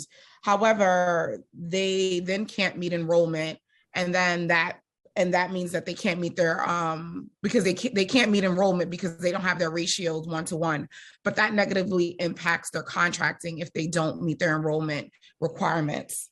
And this seems a little bit unfair. What if anything could we do to help support this while folks are staffing up and getting up to par to make sure that they're meeting their enrollment? I think some of the ideas I mentioned earlier, again, welcoming ideas. I think a follow-up email to that meeting went out to solicit additional ideas on how we can support with staffing. And I want to say that our childcare, for those reasons that you've outlined, our childcare programs are not performance-based contracts. And so when we commit to a contract with a provider, we're not reducing that contract because of low enrollment. That could happen if that's sustained under enrollment and it looks like the city's investment might need to have some shifts. But when we make that commitment, the funding is committed. We don't want providers to be in a position where they're not sure about getting access to their full budget. We do evaluate enrollment, especially in typical times. It becomes part of your contract evaluation. But to a large degree, we have suspended any kind of penalties on providers around enrollment on these crazy circumstances. We certainly acknowledge that there have been 10-day school closures, hybrid learning. There's so much that impacts the social distancing and hiring challenges. There's been so much weight that we already don't have performance-based contracts, but we've, in terms of funding, but we also made that adjustment in terms of contract evaluation. So program providers don't have to worry about being negatively impacted if they're not meeting their enrollment numbers because of staff ratios. That's right. Okay. And at the same time, we're going to, we have contract expectations. We want to support providers to meet those enrollment numbers. And that's the way we're going to approach it. We are, to be frank, our providers have been meeting enrollment. They met enrollment this past school year. So I think we've moved away from enrollment being a huge obstacle. The staffing is where we need to focus.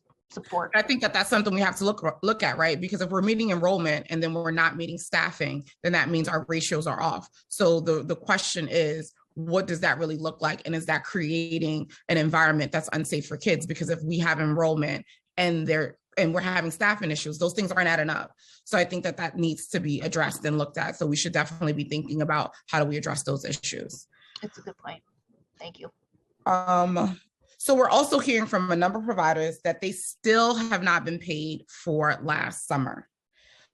What is DYC doing to ensure that providers are get paid for last summer before we start this summer? And how can we prevent this from happening again? Because I think my colleague said earlier, and I agree, programs should not have to fit the bill to run these programs. So what is the holdup and how do we prevent this from happening again? And when will people get paid? I really appreciate that question. We've heard so much feedback on this. Valerie, I'm diving in on the youth services part. But this, this is an issue across the board, and we acknowledge that this timeline, in particular for the summer contracts, is not our plan. We do reimbursement contracts, and contracting is a process, but this is unacceptable. And I'll tell you a little bit about the challenges and how we're gonna, how we think we're gonna be able to do better in 2022. In the first instance, beginning in March 2020, with so much change to our contracts, and some of you will remember summer services eliminated in 2022, like complete uncertainty. Then we learned maybe there was some stuff they could do. Contracts came back on board. We had learning labs. We had this big blowout in summer rising. So much investment in DYCD's contracting that was really unprecedented. And at the same time, the city launched a new contracting system. It does have a learning curve to it for DYCD staff, for CBO staff. We've been looking very recently about efforts to ramp up further technical assistance to support on that system, which is sequential. DYCD's staff think very creatively about how to batch contracts. In other words, like if your base contract is getting a few amendments to it, do we get these first amendments out real quick, which, for in sequential, which is going to be like more work, but it gets the first batch out quickly. Those are the kinds of considerations, always with cash flow to providers at the forefront of our minds. But we also, well, here's some things where we think this could go better. Last summer, the bulk of our summer providers did not have baseline registered contracts, and they do this summer. So in the first instance, there'll be more base funding, which includes funding in the months of July and August to draw from providers. That should make a significant difference. We're also, there's been a task force around contracting issues to kind of tackle ways to more streamline this. And even within that, DYCD is really working closely with our city agency partners and MOCs about tweaks that we can make to help expedite this. I want to add that I welcome like any provider who's having a special look, acknowledging it's not acceptable how long this has taken for summer 2021 contracts. Any provider should reach out to me directly, because our fiscal team, our ACO team, they are extremely responsive in terms of figuring out ways to be creative about getting additional cash flow to providers who are having real concerns. So please do reach out, and please advise providers who are connecting with you to reach out if they're experiencing a real cash flow concern. I think for those reasons, we don't expect to be here back again in summer 2022, and we're still offering support for anybody who really who needs it. I don't know, Valerie, if you want to add anything to that, or any of my colleagues. Totally agree. And just to add, same thing on the SYEP side, and any provider who's really struggling, they all know how to contact me or a senior member of my team, and we're happy to work with them really closely to see what we can do internally to help. I just want to say, like, I know this is a lot of the contracting stuff is out of your control, but I think that is just 100% unacceptable that we have providers who still have not been paid. We're putting the burden on the providers, and I think that we have to get to a place where we need to pay them their money, and to just say that, we're sorry, and this is, like I said, is not under DYCD's control, but we need to work together and really push to make sure that they get their money expeditiously, adequately, because there's no other place where you can actually get these services and say, I'll pay you in 2 years. And it should not be acceptable to our providers who are taking on the bulk of this work. So thank you for your continuous supporting them to get it done, and providers should definitely reach out to you guys so you can continue to support them. I wanted to shift gears a little bit to talk a little bit about the RFPs, because I heard a couple of times that a lot of programs are still working on contracts from 2019, which is a little alarming to me. What is the typical timeline for completion of contracting process for please describe your typical process and timeline for RFPs.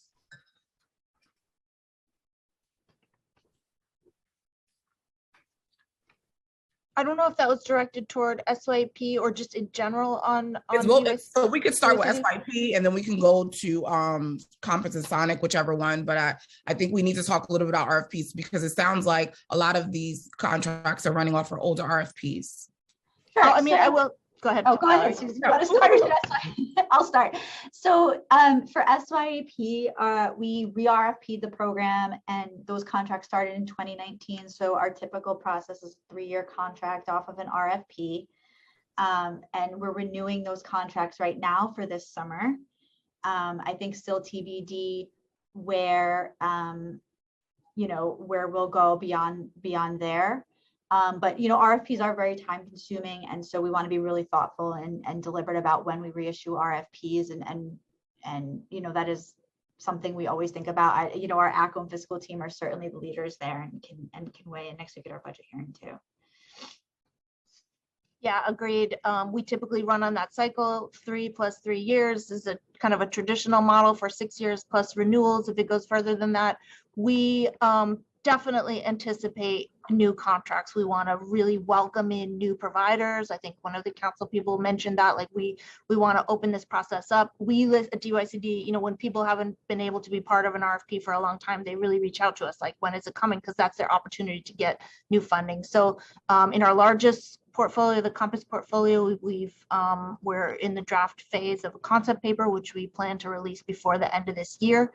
And with the new administration, we anticipate a fresh look at these contracts, new RFPs, and new contracts. We understand that we want to be competitive. In other words, we want to open it up for competition to allow for our providers who are doing an amazing job to reapply, and for new providers to come into the portfolio. So providers and advocates report that the contract reimbursement rates are not kept to pace. What is being done to address this? I think that's another benefit of releasing a new solicitation for services, because it's an opportunity to refresh all elements of the model, programmatic elements, structures, including price. So I know, some of our, like I mentioned with Youth Services, there are some of in our portfolio who are operating of contracts for many, many years.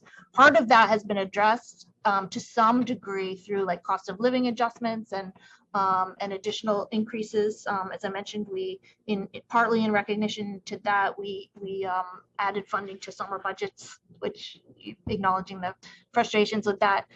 So we look forward to addressing those when we have new solicitations. How are you working with the providers to get their feedback on the per participant rate for these contracts? I mean, I'll say that we take an advocate and community-based provider. They're not shy, right? You had a panel before this hearing began. They're not shy to let us know like when it's not working. And so we absolutely welcome that feedback. And it's a process, and we've gone through model budget processes, and when we've released a new RFP, when you're soliciting a new service, funding is a key part of that process and negotiation. So what role do stakeholders and advocates play in the Compass and Sonic RFP process? And what role does Human Services and programs like UNH play with that process?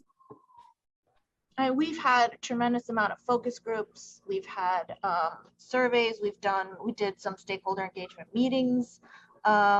We listen to feedback from advocates. So we're and the whole point of a concept paper to a large degree is to get that input before the solicitation is finalized for release. So we hope that we have like many ways for our contractors to weigh in on that process. Thank you.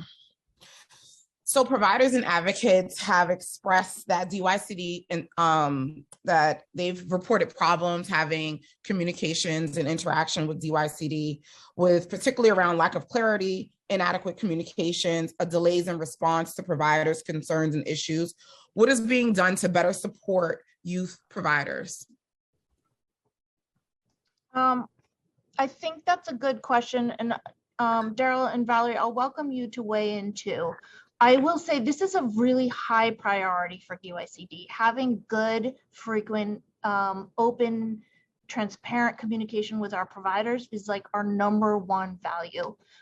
So whether it's like planning regular meetings with the entire portfolio of providers, or making our contact information completely accessible. Each provider has a program manager. They have a deputy, a director, very often assistant and associate commissioners, and a deputy commissioner. And every single one of us is open, like the line is open, the email is open. I think we pride ourselves on strong communication with CBOs. I do acknowledge there are times when things don't go as well as we'd hope, and summer 2021 is a prime example. But I think that is a real outlier in the experience that providers have had with DYCD, including even with other, rushed kind of services that had to happen during the pandemic. I would love to hear any suggestions about how we could improve communication. I welcome any CBO leadership to, call me up, send me an email, or we welcome, this committee to share their feedback with DYCD in general. This is really important to DYCD. And I will acknowledge that DYCD has been making an effort to open up communication, but I think it also, and I think I said this the other day in a meeting, where it gets very tricky when you're also the funder, because people feel like I can't come to you and be 100% honest. So I think we definitely have to start thinking about what that looks like in the future, because it's very hard for a provider to come to their funder to tell them about their issues, because they can then be looked at as being negative or having negative effects on the agency. So I think we definitely need to really sit down and brainstorm what that might look like in the future. My next question is, and this is more about agency, and I'm big on collaboration and making sure that we're working together. So I would love for you guys to just talk about what other city agencies that you guys are working with to effectively launch summer programs, right? So we know we have DOE, we know some other things, but I'm big on collaboration and making sure that all people are being brought to the table. So I would love you guys to talk about that. Sure, you want me to start on the workforce side? Because there's so much to say here. So of course, DOE is one of our closest partners, but beyond DOE, we have partnerships with CUNY, who we talk to, with ACS, with NYCHA. We have a really strong partnership with NYCHA because it's a priority for us to recruit young people who live in NYCHA developments, right? So our providers are in there. And we work directly with NYCHA, with MOCJ, with DOP, with DHS. I could go on and on. It's really critical for us. None of the work that we do can happen without every city agency being a partner. And it's not just being employers, that those partners that I just mentioned are really thought partners in working with our young people for the program, right? We also have city agencies who come to the table and serve as work sites, and we're really collaborative there. Parks is an amazing partner. NYPD is an amazing partner. So many others host our young people, and we work really closely with them to make sure that, from all angles, the entire city is engaged in partnering with us on our summer efforts, and even more so this year. That's been a priority for us given the large charge. On the youth side, I would say for summer planning, our closest partners right now, of course, DOE. I mentioned earlier, we've been working with DOHMH and speaking with them in discussion. Of course, City Hall is involved in this. The Mayor's Office of Operations is even involved in this, in planning for summer. We speak with NYCHA daily. One of our strong partners is MOCJ. And then, of course, I'm not sure if everyone knows, but my background is actually Saturday Night Lights, where we have 106 programs across the city operating essential quality services from 5 to 9 p.m. on Saturday evenings, bringing young people in and providing a safe space for them. We're partnering with the NYPD and the DA's offices across the 5 boroughs on that initiative, as well as parks.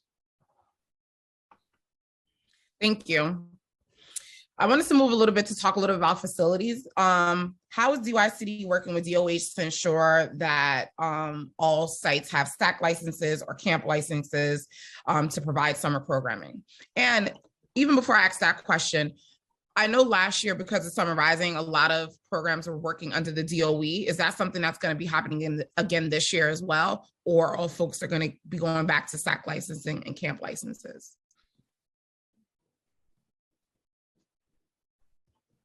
Daryl, I think you have your hand up. I'm looking at Daryl to be, he's waiting to be unmuted.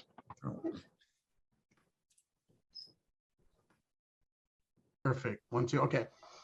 So yes, last year because of the timing, we actually activated, to your point, under sort of a DOE authorization, if you will. Right now, we're in deep talks with DOE and DOHMH. We're going to get information out in the next few weeks. But for all of our baseline summer programs, similar message from what Susan said earlier, you should start hiring, start planning for at least the base seats that you have. But again, those discussions that we're having take into account clearances that are needed, staffing, and so forth. So they won't be working under the DOE as they did last year, no? A decision hasn't been made yet, but we are in talks, so we're going to get information out relatively soon. Okay. I would love for that information to come out sooner than later, because we all know that the SAC license process and having to get camp licenses is not easy, and the turnaround usually takes 4 to 5 months. So, I think we're a little bit behind schedule on that.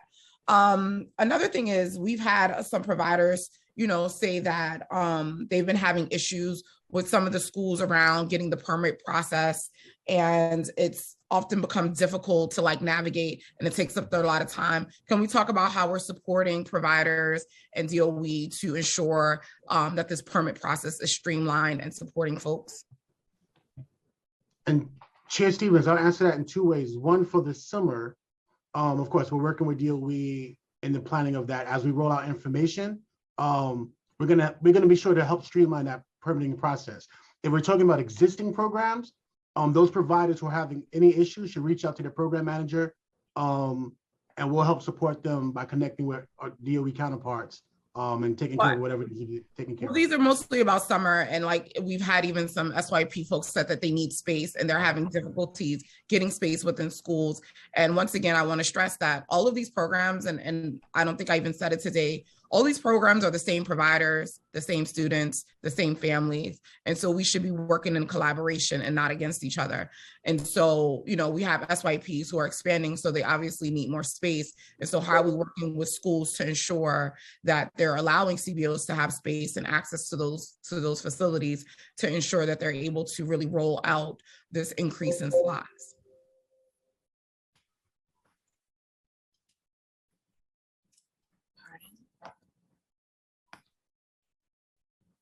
Thank you, Chair, for that question. And Daryl, I'm just going to add to what you've already said. But part of it, I think the beauty of the early collaboration between DYCD and the Department of Education right now is that we're having conversations about exactly those types of concerns. And in fact, the other Deputy Chancellor, who is a big part of this committee, who unfortunately had to leave to meet with Deputy Mayor, is in charge of our buildings and our facilities, and so is having conversations about space quite frequently. We want to make sure that we have enough room for all of the programs that we need, the number of seats that we're going to offer, and the number of students that we anticipate based on those seats. So those are conversations that we are having. We don't want to have an experience. We don't want families and students to have an experience like last year. We don't want providers to have an experience like they did last year, because we want this to be a sustainable program that really launches the way that we work together when we are all available to be in person, so that we can really continue to do this year after year. I just wanted to thank you so much for that answer. I really appreciate it. And that those things sound like it's going to really help improve and move some of the things forward. But I just, once again, want to just issue that we should definitely get this information out sooner rather than later. And I just wanted to circle back because our commissioner had brought up Saturday Night Lights, and one of the questions I wanted to ask was around the providers. I'm hearing from providers that some of them are struggling around opening some of their Saturday Night Lights programs. What are we doing as far as supporting them to make sure that those programs are up and running and fully operational? So any provider that, we shouldn't have a problem with opening Saturday Night Lights programs. Any provider that is having a problem should reach out to my SNL team, and we'll triage. Okay. So I have a question regarding feedback around, we know that you guys have been working with focus groups with the providers and trying to get feedback from like Summer Rising and from programs in general. How are you collecting feedback from participants and families? You're right. We have tremendous amount of feedback, and I see my colleague nodding vigorously. She might want to add to this. Plenty of feedback from the adults, like through virtual meetings, through letters from our advocates and CBO leadership. Carolyn may want to talk about the DOE work that went into getting feedback, including from young people. And DYCD also has initiated its own evaluation work, including tons of focus groups with hundreds of participants and survey responses.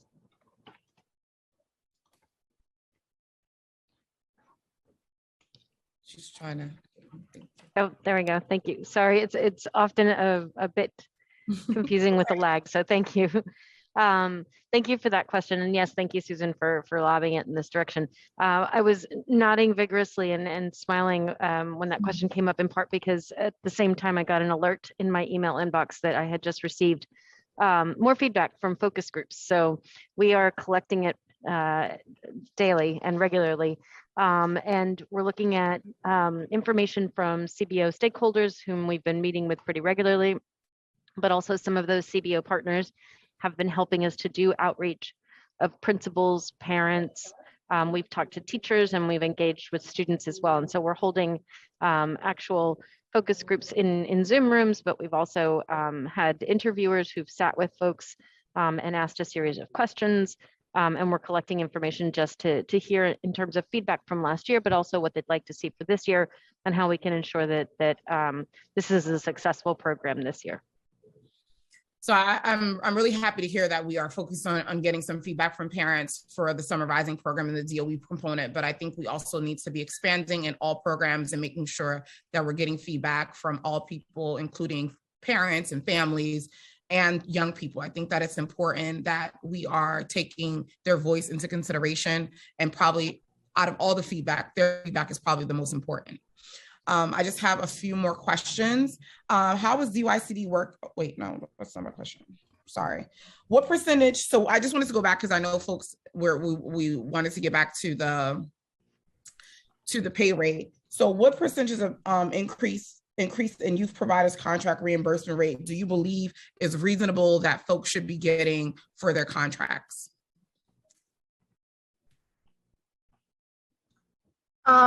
Thinking about last summer, we increased the base rate on elementary programs by 30% and on middle school programs by 10% across the board on any additional seats that providers had taken upon and on their base seats. And we heard feedback that made a tremendous difference in them being able to offer higher wages and do some of the things that they needed to do to support a good summer. Okay. I just have one more question. How do you guys feel DYCD can do a better job at supporting its providers? And this is on all fronts. Yeah, I think that's a great question. As Susan said before, I think that is like the core of everything we do at DYCD is thinking about that. And I can speak for the whole executive team that it's something that is at the forefront of everything that we talk about is what are we hearing from the providers and what do they need from us and what do we need to be advocating for on their behalf. I think we've made a lot of progress over just the last few months of sort of shifting, at least on the workforce side, but I think this is agency wide, shifting the way that we're talking to the providers instead of it being one-way conversations, really having opportunities for there to be dialogue. Things like, focus group style meetings as opposed to just webinar style meetings have really, from what we have seen in workforce, shifted the relationship already.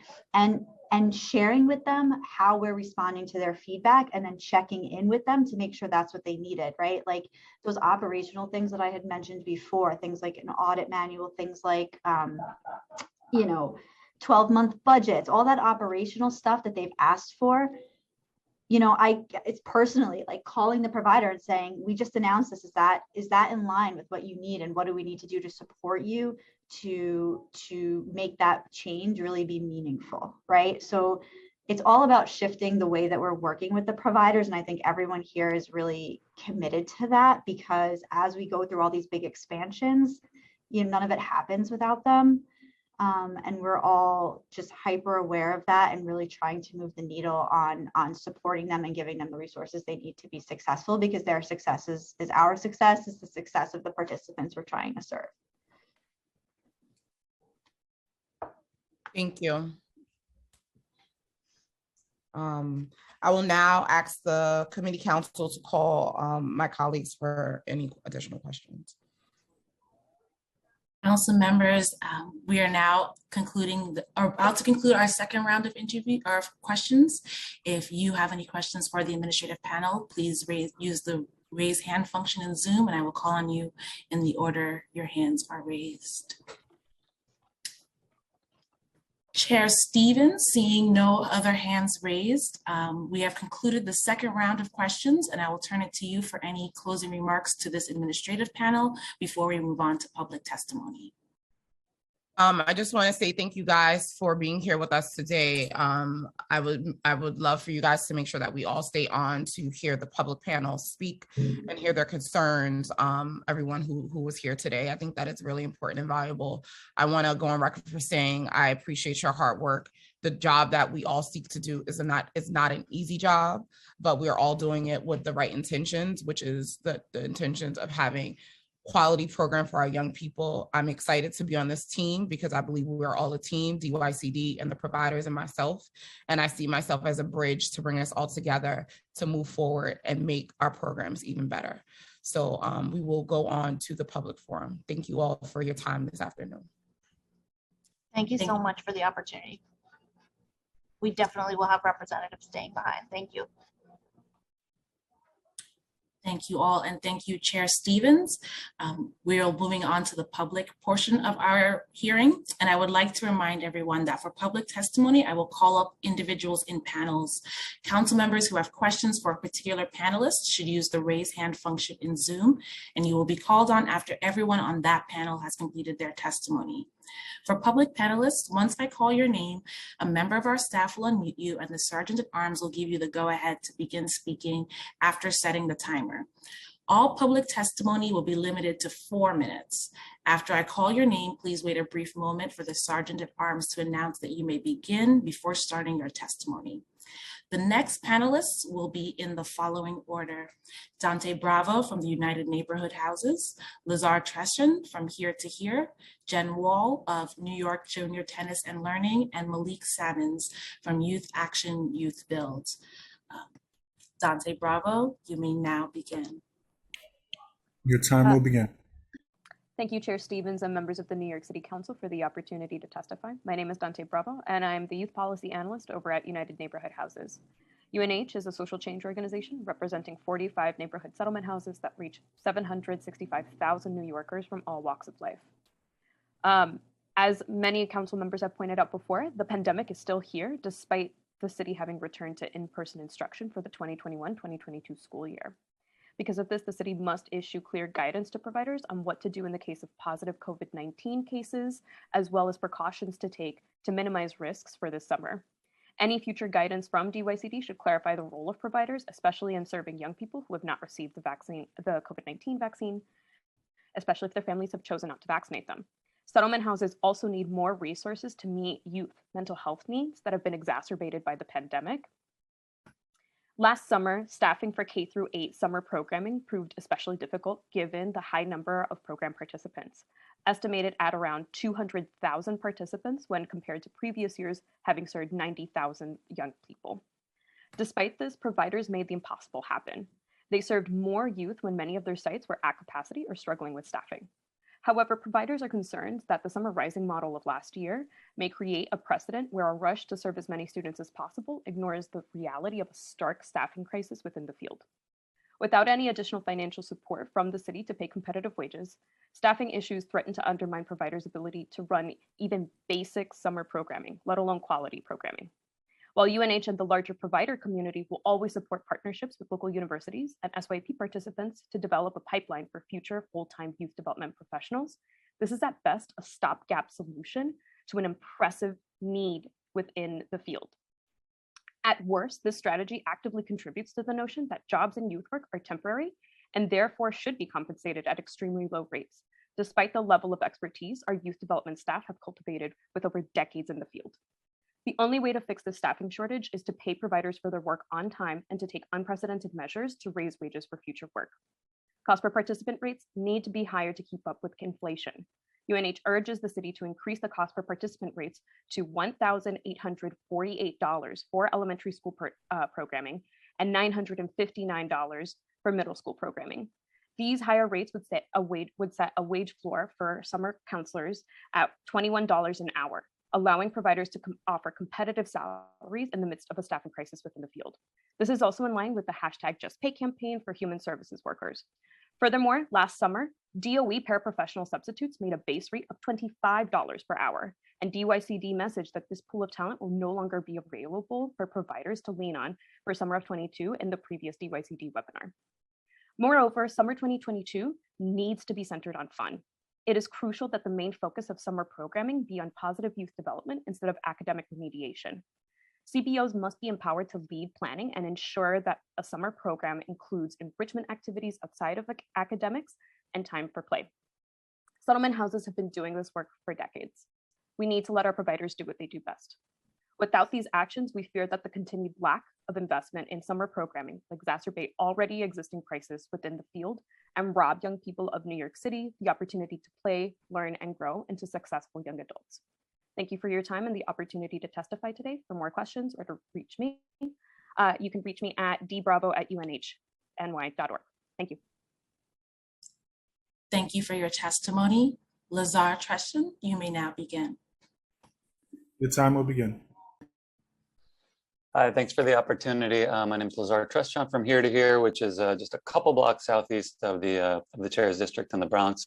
We work to connect young people to employment, and we think the best way to do so is really by braiding school and work. And it was really, it's wonderful to have a new Youth Council Services Chair who not only has experience with the program, but focusing on some of the issues that aren't as always talked about, some of the contractual issues, and I really appreciate that.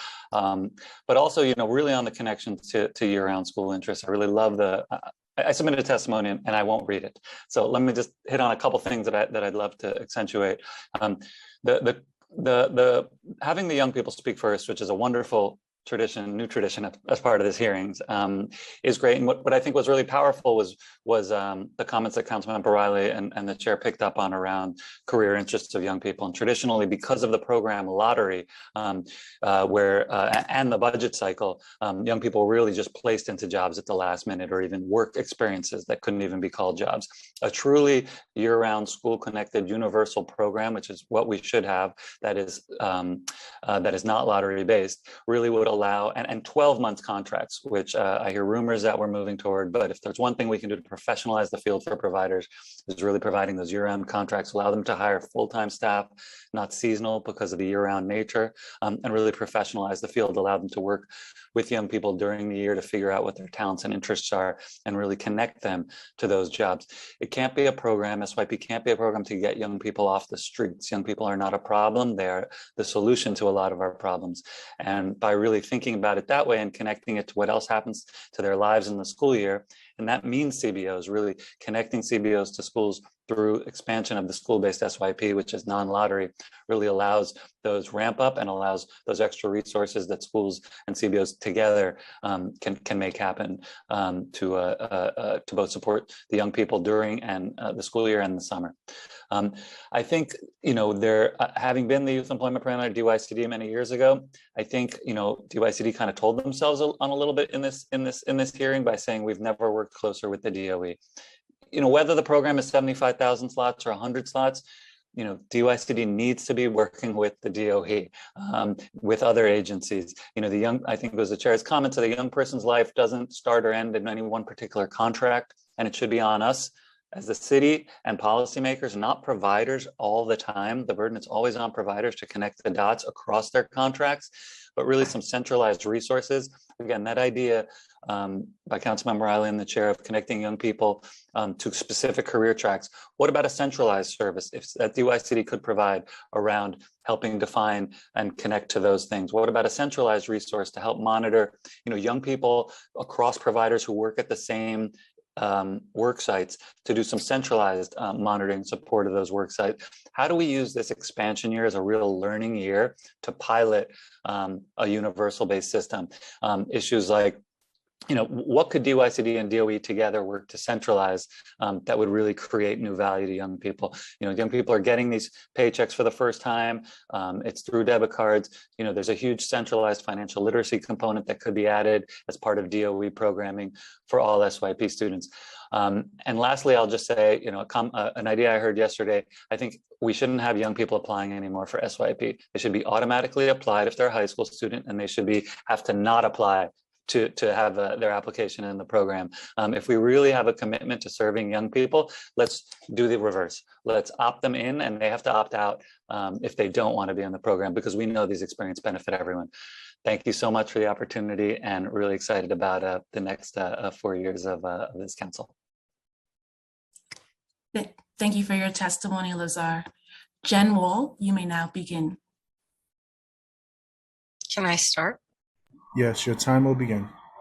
Hi, I did prepare something and I will read it, but I just want to acknowledge Chair Stevens's remarks to DYCD and thank her, because these are long-standing challenges that providers, CBOs have faced. And just to give you a highlight before I go into my prepared speech, right now they've released summer work scopes and they've set a deadline for those work scopes for us to complete when they haven't even completed the program design.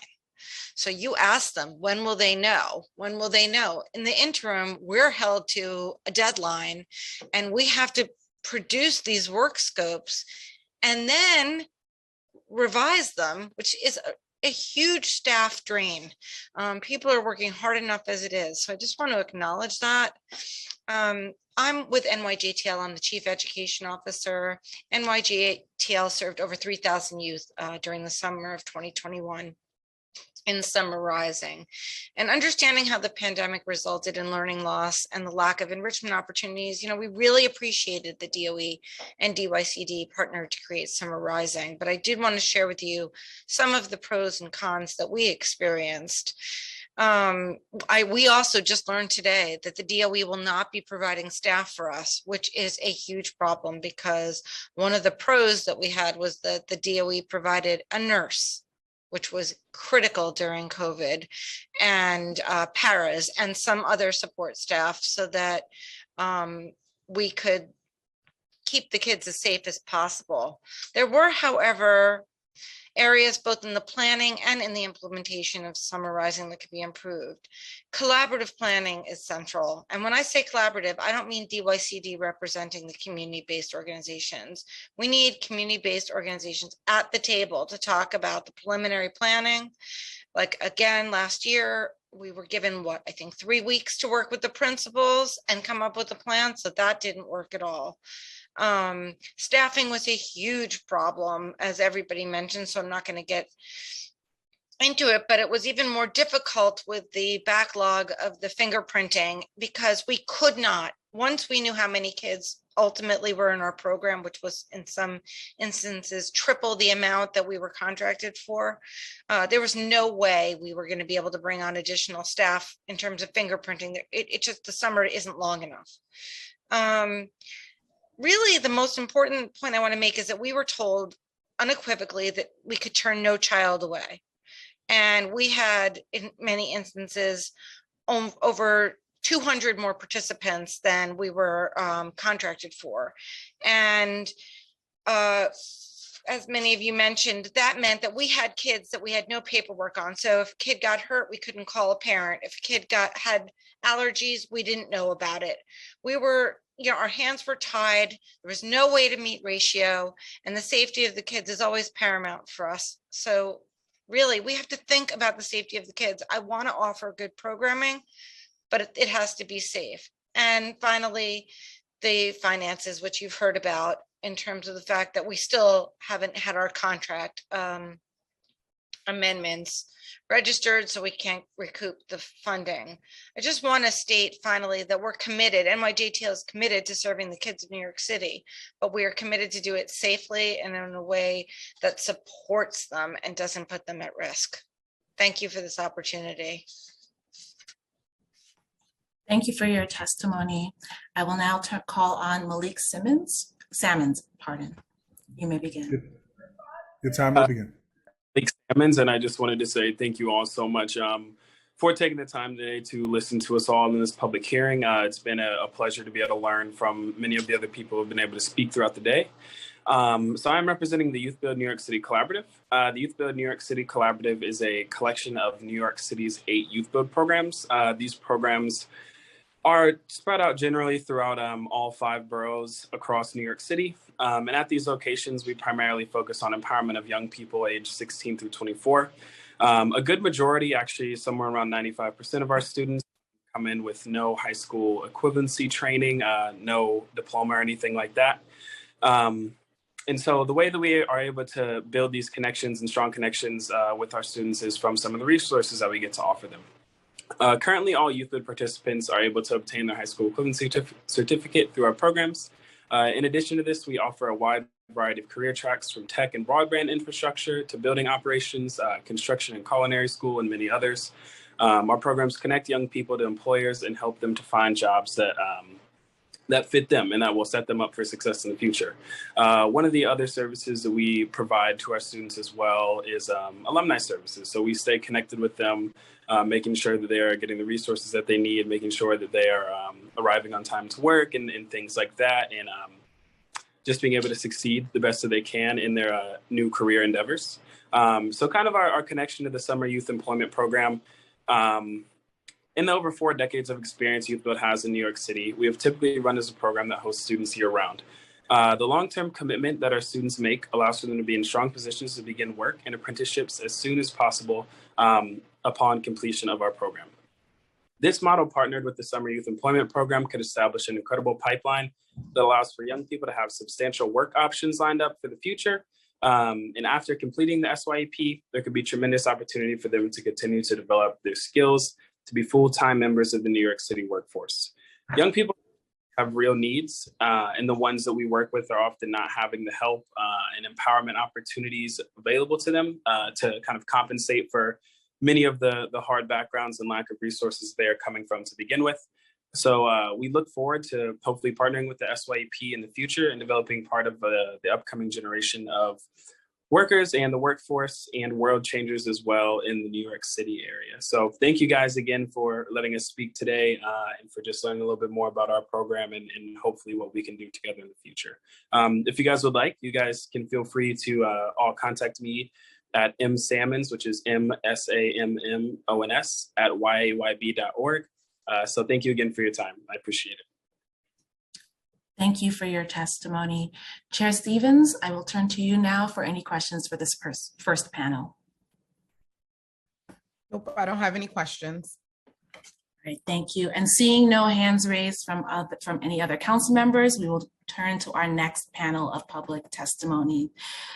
This panel will include Maggie Maroff of Advocates for Children, Randy Levine from Advocates for Children, Jennifer Calendris from United Advocate Activities Unlimited, and David Calvert from Youth Build New York City Collaborative. Maggie Maroff, you may now begin. Your time will begin.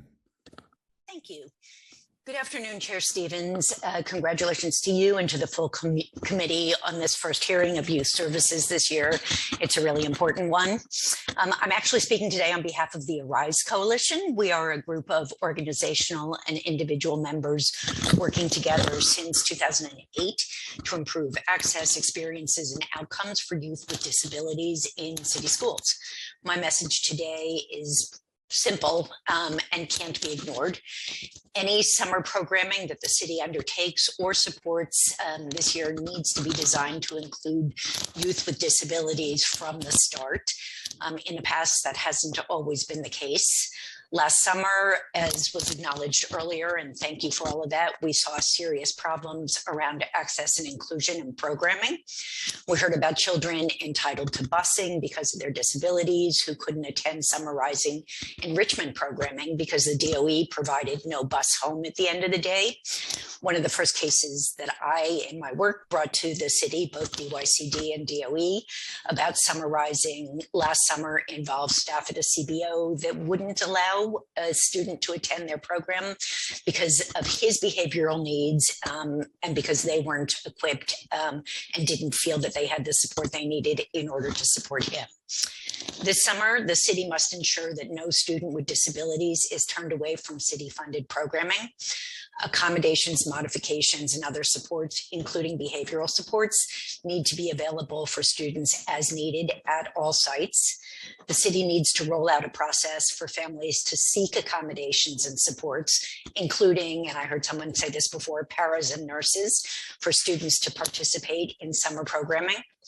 The CBOs need to get training on working with students with disabilities and on how to get more supports as needed. I was really encouraged to hear DYCD and DOE flag this earlier.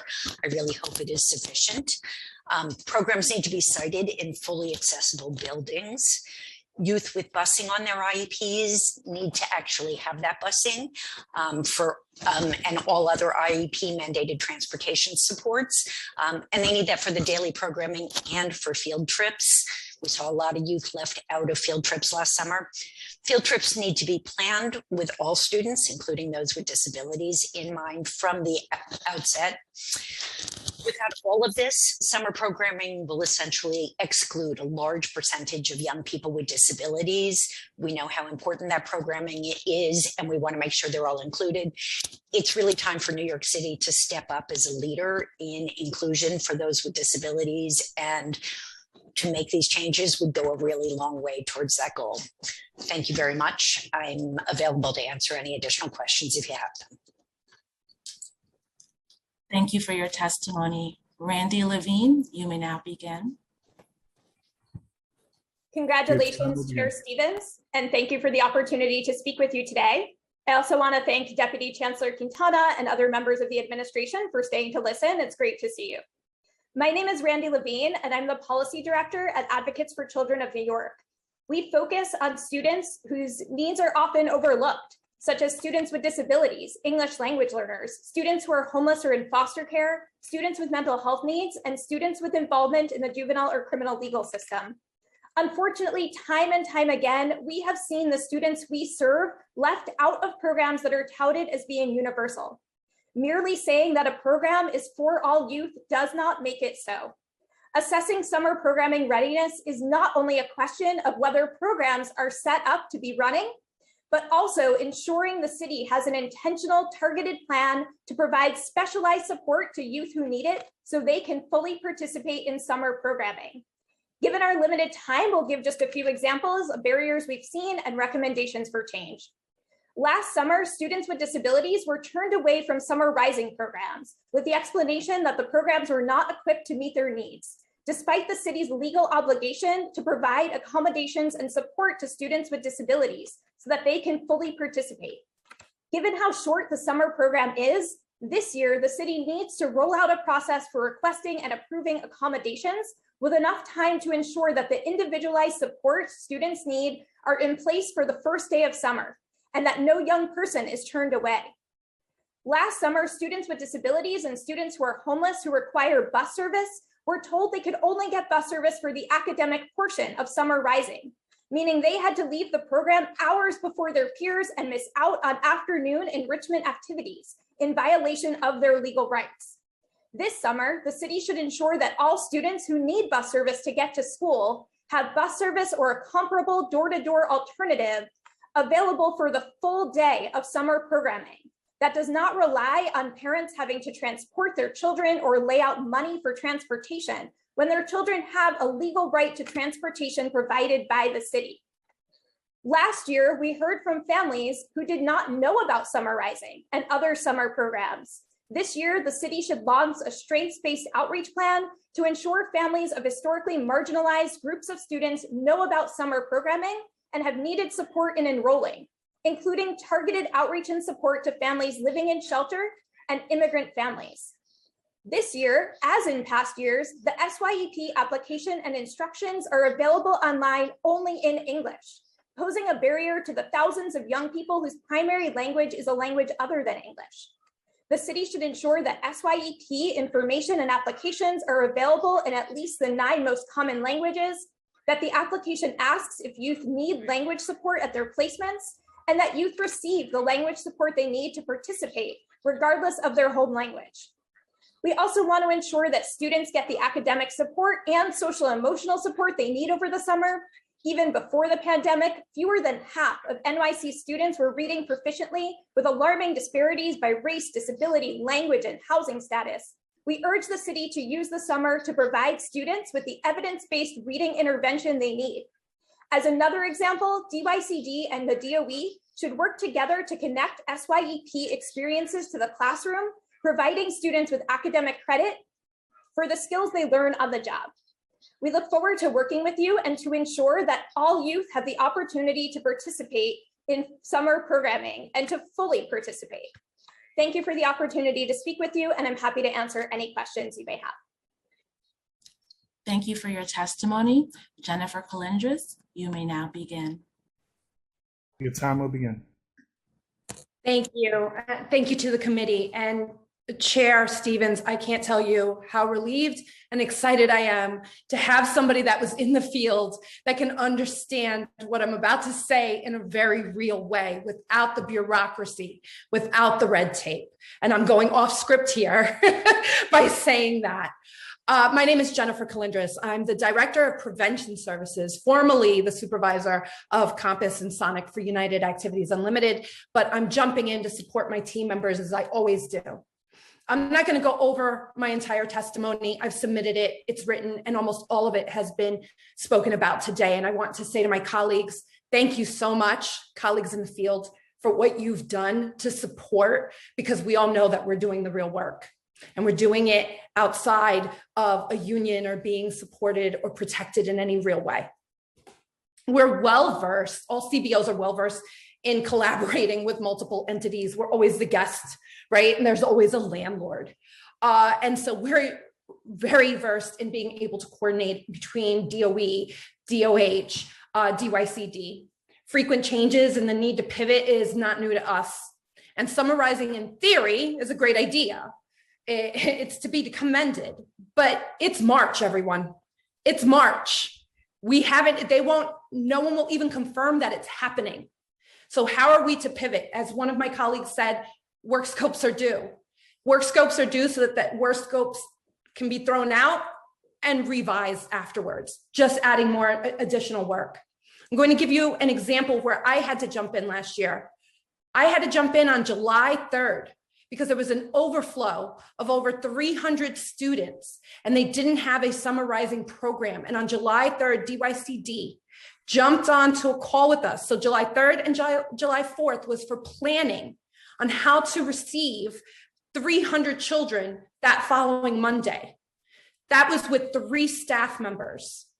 Fortunately, we were able to utilize our partnership within DOE that we form so they were able to support us. Otherwise, we wouldn't have been able to do it. It was a success, but it was a success with our blood, sweat, and tears. We are expected to expand enrollment. DYCD's message of enroll, enroll, enroll every time we were on a meeting last year with no ability to ask questions in the chat was misleading. Every child has a seat is misleading because there isn't any adults there with background checks to be able to welcome those children in a safe manner. And I'm sorry, Deputy Chancellor, I meant to thank you for staying on the call past the administration's questioning to hear from us. Differentials for the CBO staff were never discussed. And the DOE staff were able to negotiate shorter schedules.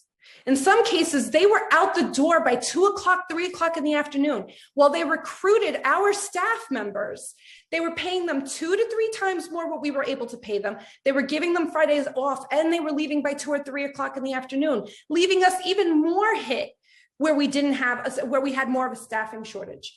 In some cases, we were working 10 to 12 hours after working the learning labs, after being on the ground every single day during the pandemic when our colleagues were at home, where our evaluators were sometimes still at home. We were with the children, and we will continue to do so.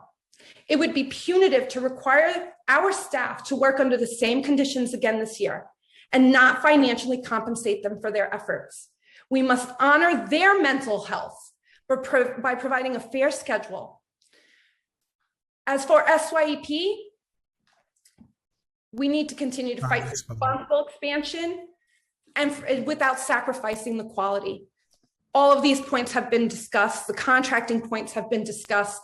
The fact that our agency alone has had to put $2 million out without being reimbursed yet. It's March. It's March. I thank you so much for allowing me to speak. If there is anything I can do to support any of my colleagues here, please feel free to contact me at jcalindres@unitedactivities.org. Thank you so much for your testimony. David Calvert, we will now turn to you to testify. Your time will begin.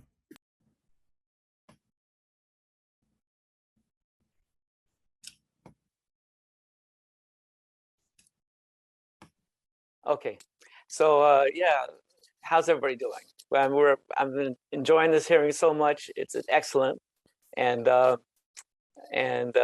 just learned every time I listen to everybody speak from around the city. I'm David Calvert. I'm with Youth Build NYC Collaborative citywide. We've been out here doing this work for about 40 years.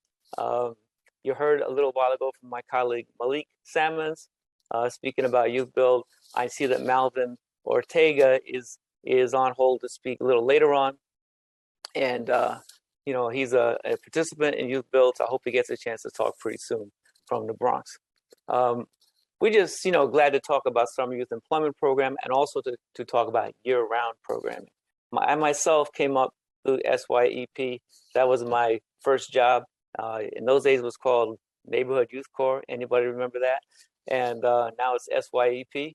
And you know, it launched for me a career in public service that's lasted 40 years at this point. And I can say that our Youth Build program might not even exist without SYEP because we used it as a springboard to start the program up back in 1979 when we on a hope and a dream, we thought young people could actually renovate buildings, build low-income housing, and we started doing gut rehab of buildings.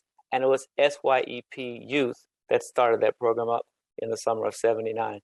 If we hadn't had that summer, I don't think Youth Build would ever have existed. And now it's across the country, 8,000 youth do Youth Build every year. It's overseas in 23 other countries. It caught a wave. And I really credit SYEP for opening that door, that possibility for us as young people in the community at that time, trying to do something productive and positive in East Harlem. So yeah, so SYEP all the way. But, you know, I just want to remind everybody, of course, that SYEP is a 6-week program for summer. It's a summer youth, you know, it's not the whole ball of wax for the whole year. So the important thing to me is what happens after that, and you know what's happening year round, especially for young people that are not in school and not working. that are not getting the academic excellence they're supposed to be getting, that are not gaining anything, that are drifting, maybe they're going off in the wrong direction. So the youth build serves that opportunity youth population. And, you know, we get support from the speaker initiative of the city council for the past 7 years to supplement money that the federal government is also giving for youth build.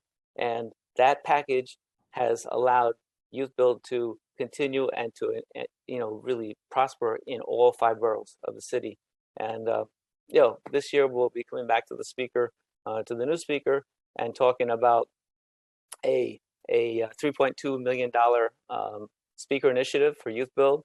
And we will be bringing that also to you, Chairman Stevens. You know, we welcome you to this job. You know, you seem, from everything I've heard today, so ready for it. And, you know, the fact that you advocate strongly for young people in our city, especially our opportunity youth that really need that hand up in this critical moment, is meaningful to me and meaningful to our city. So that's our message, and I'll pass the word. Thank you so much for your testimony, Chair Stevens. If you have any questions for this panel, please feel free to ask them now. Otherwise, we'll turn to our next group of panelists. I don't have any questions, but I just want to say I wanted to acknowledge that I hear both Maggie and Ronnie around the students with disabilities, and we definitely need to be making sure that we're looking at a closer look at those students and how we're serving them in that population. And I think it's one of those conversations that we often do not have around programming, and it is something that we definitely need to work on together. So please reach out to my office so we can set some time up to talk, and so we can make sure that we're tackling this together, because like I said, this is about us working together and finding the best solutions. And I always want to make sure that I'm the glue between the work that's being done and the agency. And I hear the passion and the frustrations, and I'm here to continue to support. And so I will yield my time so we can go to the next group of panelists. Thank you, Chair. The next panelists to testify will be in the following order: David McGillen of Salvadori, Kenneth Jones of Salvadori, Malvin Ortega of Sobro, and Edward Sanchez of the New York City Youth Agenda Steering Committee. We will now begin with David McGillen. Your time will begin. Hello, everyone. First of all, thank you, Chair Stevens and the Committee on Youth Services. And thank you, Deputy Commissioner Quintana, for staying around to hear the testimony. So my name is David McGillen. I am the Deputy Director of the Salvadori Center, and we teach math, science, and arts using collaborative, project-based learning. So that means we get kids together to work in small groups, hands-on, to solve problems. Because, if we're in a small group, Chair Stevens may know something that Deputy Chancellor Quintana doesn't know, and Deputy Chancellor Quintana for sure knows stuff I don't know, but together we can solve real world problems. So we get kids to work together to do that. And we go into under-resourced communities. We're in about 80 sites citywide. And we know about learning loss from the pandemic, but we also know about learning loss through summer learning loss. And the SYEP is a great way to help with that. The NYU actually did a study just before the pandemic on Salvadori programs and found that Salvadori prevents learning loss through project-based learning. So we're just here to say that we are ready to help anyone who needs us during the SYEP. We can be ready in 2 weeks notice, to get ready all our materials and supplies. As you know, project-based learning is quite material heavy. So we're ready to help you. We've worked in Summer Rising, we've worked in Career Clue, and we love this program and we'll support in any way we can. Ken Jones is also here from the Salvadori Center, but I think I can speak for him unless he wants to add anything. But otherwise, thank you so much for your time. This is a great hearing, and we appreciate the opportunity. Thank you for your testimony. Kenneth Jones, you are listed next to testify if you would like to share. Thank you. I just want to say thank you all. This is great. And the work everyone's doing for the kids in the summer is really fantastic. David did a great job The only thing I would add is one of the things we've incorporated over the last several years is bringing in young career professionals, architects, engineers, contractors, developers, who are a lot closer to the kids' age than we are. But they look like the kids, they sound like the kids, they have the similar background, whether it's immigration history or the neighborhoods they come from. And they help kids, especially those from under-resourced communities, see themselves as being successful with STEAM, see themselves as being successful at school, in careers. And the kids are great because they ask the young professionals, how did you do it? How did you go to college and work at the same time? I've got to help support my family. How did you do it? And so they provide a real link to the kids that shows them pathways to be successful. So this, helping with the summer programs is something that's very near and dear to our heart. Working with DYCD, we've worked closely with them in programs during the school year after school, but also in the summer. And we're just very fortunate and happy to be a part of this. And as David said, we'll do everything we can to help you all be successful. So thank you. Thank you for your testimony. Malvin Ortega, we will now turn to you. Your time will begin. Okay. How's everybody doing? I feel like everything, you guys hear me? Yeah. Okay. Yes.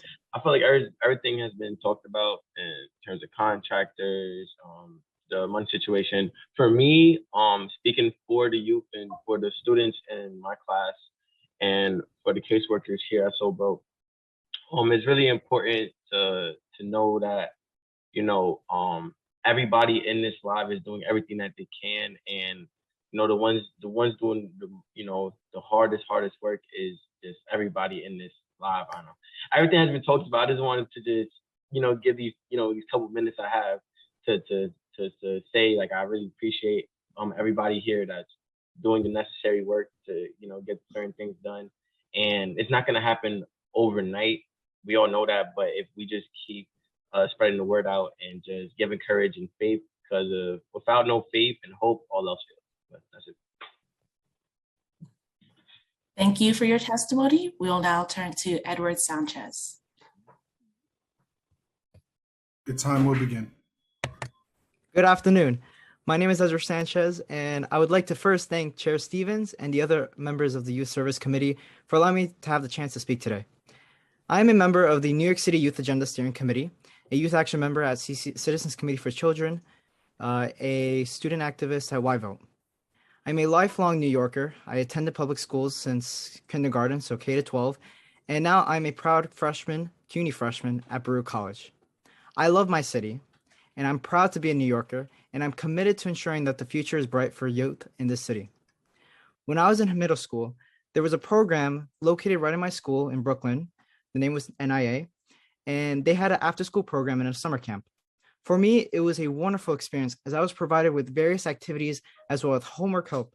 They also had cooking, sports, dance, public speaking, leadership, chess, art, photography classes, and more. They even provided free meals. This benefited my family and I so much, and it allowed me to be engaged in a variety of activities with my friends and to still learn and keep my mind fresh and not lose months of learning over the summer. These kinds of opportunities are why I can confidently sit here before you today as an advocate and a community leader. I'm very excited about the news that I've been hearing about the universal SYP and year-round youth employment for high school students. But we need universal after-school and summer programs for all kids, starting in kindergarten. This means Beacons, Compass Summer Camp, SONYC Summer Camp, NYCHA Cornerstones, and SYP. These fundings needs to be baseline so that we are not fighting for restorations every year. I have spoken during the New York City budget season on this very same issue every single year since 2017, and I cannot believe that I'm still making the same speech. Transition in administration and the new city council gives us the opportunity to finally make this a reality. Recently, Chair Stevens spoke at a press conference in support of the New York City Youth Agenda. I hope if you remember me. Thank you for holding my sign. I greatly appreciate it. Still grateful for that day. The Youth Agenda was created by a group of high school and college students who have worked for over a year with adult allies from Citizens Committee for Children, CCC, CUNY's Intergenerational Change Initiative, ICI, YVote, and DYCD's We the Youth Advisory Council to compile data from several youth-led research projects, which engage over 3,000 young people from across the city, from every borough. One of the Youth Agenda's top 5 recommendations has to do with economic mobility. In the Voicing Our Future survey of over 1,300 New York City youth, less than 50% report receiving career, internship, or job opportunities. Only 54% of the over 1,400 youth who responded to the ICI Yay census reported that they feel prepared to accomplish the next thing they want to do in their life in terms of personal, academic, or professional development. More troubling still is young people do not feel they will be able to afford to stay in New York City as adults. 40% reported that they don't feel hopeful about their ability to afford living here, and 19% do not want to live in the city when they grow up. And we cannot afford to lose out on the potential these youth have to offer for the future of New York City. And statistics don't lie. It is vital that we view investments in summer programs as a way to propel youth forward in terms of career building and economic mobility. Summer programs keep our kids safe and set them up for future success. It provides vital resources for youth, and we can't leave them behind. I'm here to ask stakeholders to please bring change now, not later, to make initiatives needed that all New York City youth are in dire need now. Thank you so much. And once again, if anyone wants to please, discuss over our findings, our data from the New York City Youth Agenda, you can email me at the real Edward Sanchez. That's therealedwardsanchez@gmail.com. If you choose to discuss even further on these data and to really go into depth on why is it that way. And for everyone else, for these stakeholders, please make the change happen now. Please. Thank you so much. Thank you so much for your testimony, Chair Stevens. I'll turn to you for any questions or comments for this panel. I currently don't have any questions or comments, but just thank you for the work that you do. And Edwin, I absolutely remember you, and thank you for all your work. And I'm always excited to hear when young people are speaking up. So thank you both Mr. Ortega and Mr. Sanchez for speaking with us today. Thank you, Chair. We are now moving on to our final group of panelists, and they will be speaking in the following order, beginning with Lena Bellick of Children's Aid, and then Elizabeth Bird of Educational Alliance. Your time will begin. Lena Bellick, go ahead. Sorry. Thank you. Hard act to follow, Edward. That was amazing. Thanks so much to Chair Stevens and the Services Committee for holding this hearing on summer 2022. My name is Lena Billick, Senior Policy Analyst at Children's Aid. And so I just want to echo all the other providers on the call today to really thank you, Chair Stevens, for your spot on questions today and your advocacy on this issue. It's just so appreciated by providers and by youth. So Children's Aid is a multi-service human services agency positioned throughout childhood to empower young people to succeed. So we have 2,000 staff working with 45,000 youth and families at 40 locations. So that's early childhood centers, public schools, community centers, and health clinics. We're also one of the many providers that partner with the city to provide summer programming. So as summer providers, we know that summer youth programs are a critical bridge between school years for young people, and that's especially needed right now. We are thrilled about the SYEP expansion, truly, but looking to summer programming, more holistically, we hope that lessons learned from last year really drives planning, echoing a lot of the other providers on the call today. There are a few things we can recommend to help summer run smoothly, and we have more detailed recommendations and lessons learned in our written testimony. But first, like everyone has said, summer details have to be decided on and communicated as soon as possible. We can't say it enough. Public health guidance on how CBOs and schools will work together, details on the model, scope, space, funding, all these things have to be communicated as soon as possible so that we can effectively plan for a successful summer. Every day that providers have to wait really does impact our ability to offer a successful summer program. And payments to providers also must be on time. These things are true every year, but I would say especially now as the sector really grapples with these serious workforce challenges. Seconding Chair Stevens on the background check, backlog. It's really impacted the sector's ability to staff up, especially for a summer program if it's going to be like Summer Rising. And we're hoping a decision is made also very soon about how this problem will be dealt with this summer so that we can plan. We're also going to just echo everyone on the importance of true coordination between all stakeholders and city agencies that will be involved in summer programming. So that's DYCD, DOE, DHMH, CBO partners. It's also making sure communication sent out from all agencies are consistent. This is really necessary to decrease the administrative hurdles that were such a challenge last summer and that just often keep programs like this from running smoothly. So there's so much we still don't know right about the impact of the pandemic on our city's young people. But what we do know is that the last few years have been full of isolation, and we know about the negative impacts of isolation, disconnection. And at the center of all of this, like why we're here today, is the importance of rebuilding that connection. And that's what youth serving CBOs do best. With the city's support and commitment to making the summer run smoothly, we will do just that, I'm confident. So thank you so much to the City Council and the Youth Committee and Chair Stevens for your support of children, youth, and families, and thanks for the opportunity to testify. Thank you for your testimony, Lena. I will now call on Elizabeth Byrd. Your time will begin.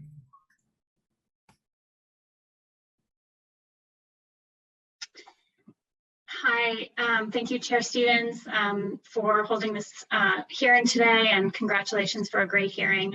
I think all of the questioning was really spot on, and really appreciate the topic and the emphasis on this topic. My name is Elizabeth Byrd. I am the Director of Public Policy at Educational Alliance. All of my points in my testimony, which I've submitted, have really been covered. So I'll just very briefly read a few points to emphasize. Educational Alliance served as the lead CBO partner at 2 Summer Rising sites last summer, serving 277 students, and provides summer programming through early childhood programming. Like many CBO partners, our experience in 2021 was notable for the confusion, lack of support and communication from agency partners, and major program changes that were announced at the last minute. Our contract for providing summer programming was not approved until the end of June, leaving us less than a week to recruit, train, and confirm background clearance for about 75 new staff, ensure our sites had adequate staffing in place, and to coordinate with school leaders about programming goals and needs. The theory behind last year's Summer Rising program to expand access to any family that wanted to participate was promising, and we applaud the previous administration for making a real commitment to universal access. Universal summer enrichment programming is an excellent opportunity to address the learning gap and to ensure that more children have high quality programming to keep them engaged and learning. Summer programming for youth is a fundamental support for working families who need reliable childcare during the summer months. While Summer Rising was ambitious, the city must make significant commitments to program design, ensure efficiency in operations, improve contracting processes, establish equitable access for all students. We therefore recommend the following. Summer program design must emphasize positive youth development. Last year, Summer Rising sought to blend some of the academic programming typically reserved for mandated summer school into an expansive vision for summer youth programming. While this model may be necessary given the many disruptions to learning during the last several years, the focus must be on positive youth development and creating engaged, supportive environments for young people to grow. Contracting must be finalized early to ensure program quality. We need to improve enrollment deadlines, and be transparent about targets. And finally, to ensure equitable access for students with disabilities. Last summer, families were responsible for sharing information about student IEP needs. Instead, this information should be provided to summer program operators directly by the Department of Education. We believe in the goals of summer programming and universal summer programming, but reforms are needed to make this program truly successful and significant for the young people we serve. Thank you so much for the opportunity to testify. Thank you for your testimony. At this point, we have concluded public testimony. However, if we have inadvertently missed anyone that would like to testify, please use the Zoom raise hand function and we will call on you in the order in which your hand is raised.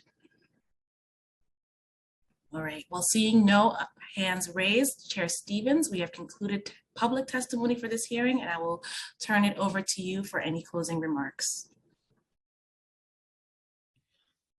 I just want to say thank you to everyone who testified today. I want to thank DYCD, DOE for showing up and being part of this conversation.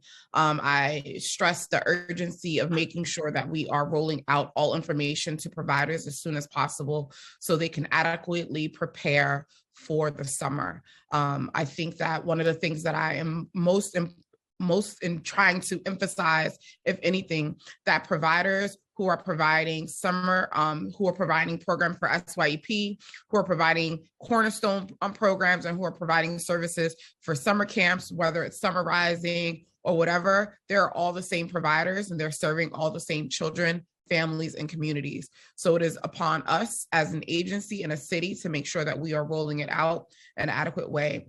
This hearing to me was very personal. Like I stated in my opening statement, this is the second summer that I am not running a summer camp myself. So I understand what it is to get a summer camp up and running and moving.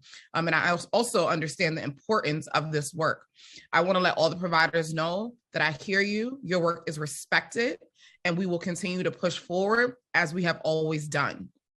No one gives us the credit for when schools are closed, we are open. When the pandemic hit, we were open. We have been on the ground and on the forefront for forever, and no one ever gives us the credit that we deserve. But I'm here to let you know that I am doing that today and moving forward. I will continue to hear you. I will continue to move forward and work in collaboration with you. And now I would like to adjourn my first hearing, and I'm just very excited. And so now I am adjourning the meeting at 4:27. Thank you all for staying. I know it's Friday, and everyone have a wonderful weekend.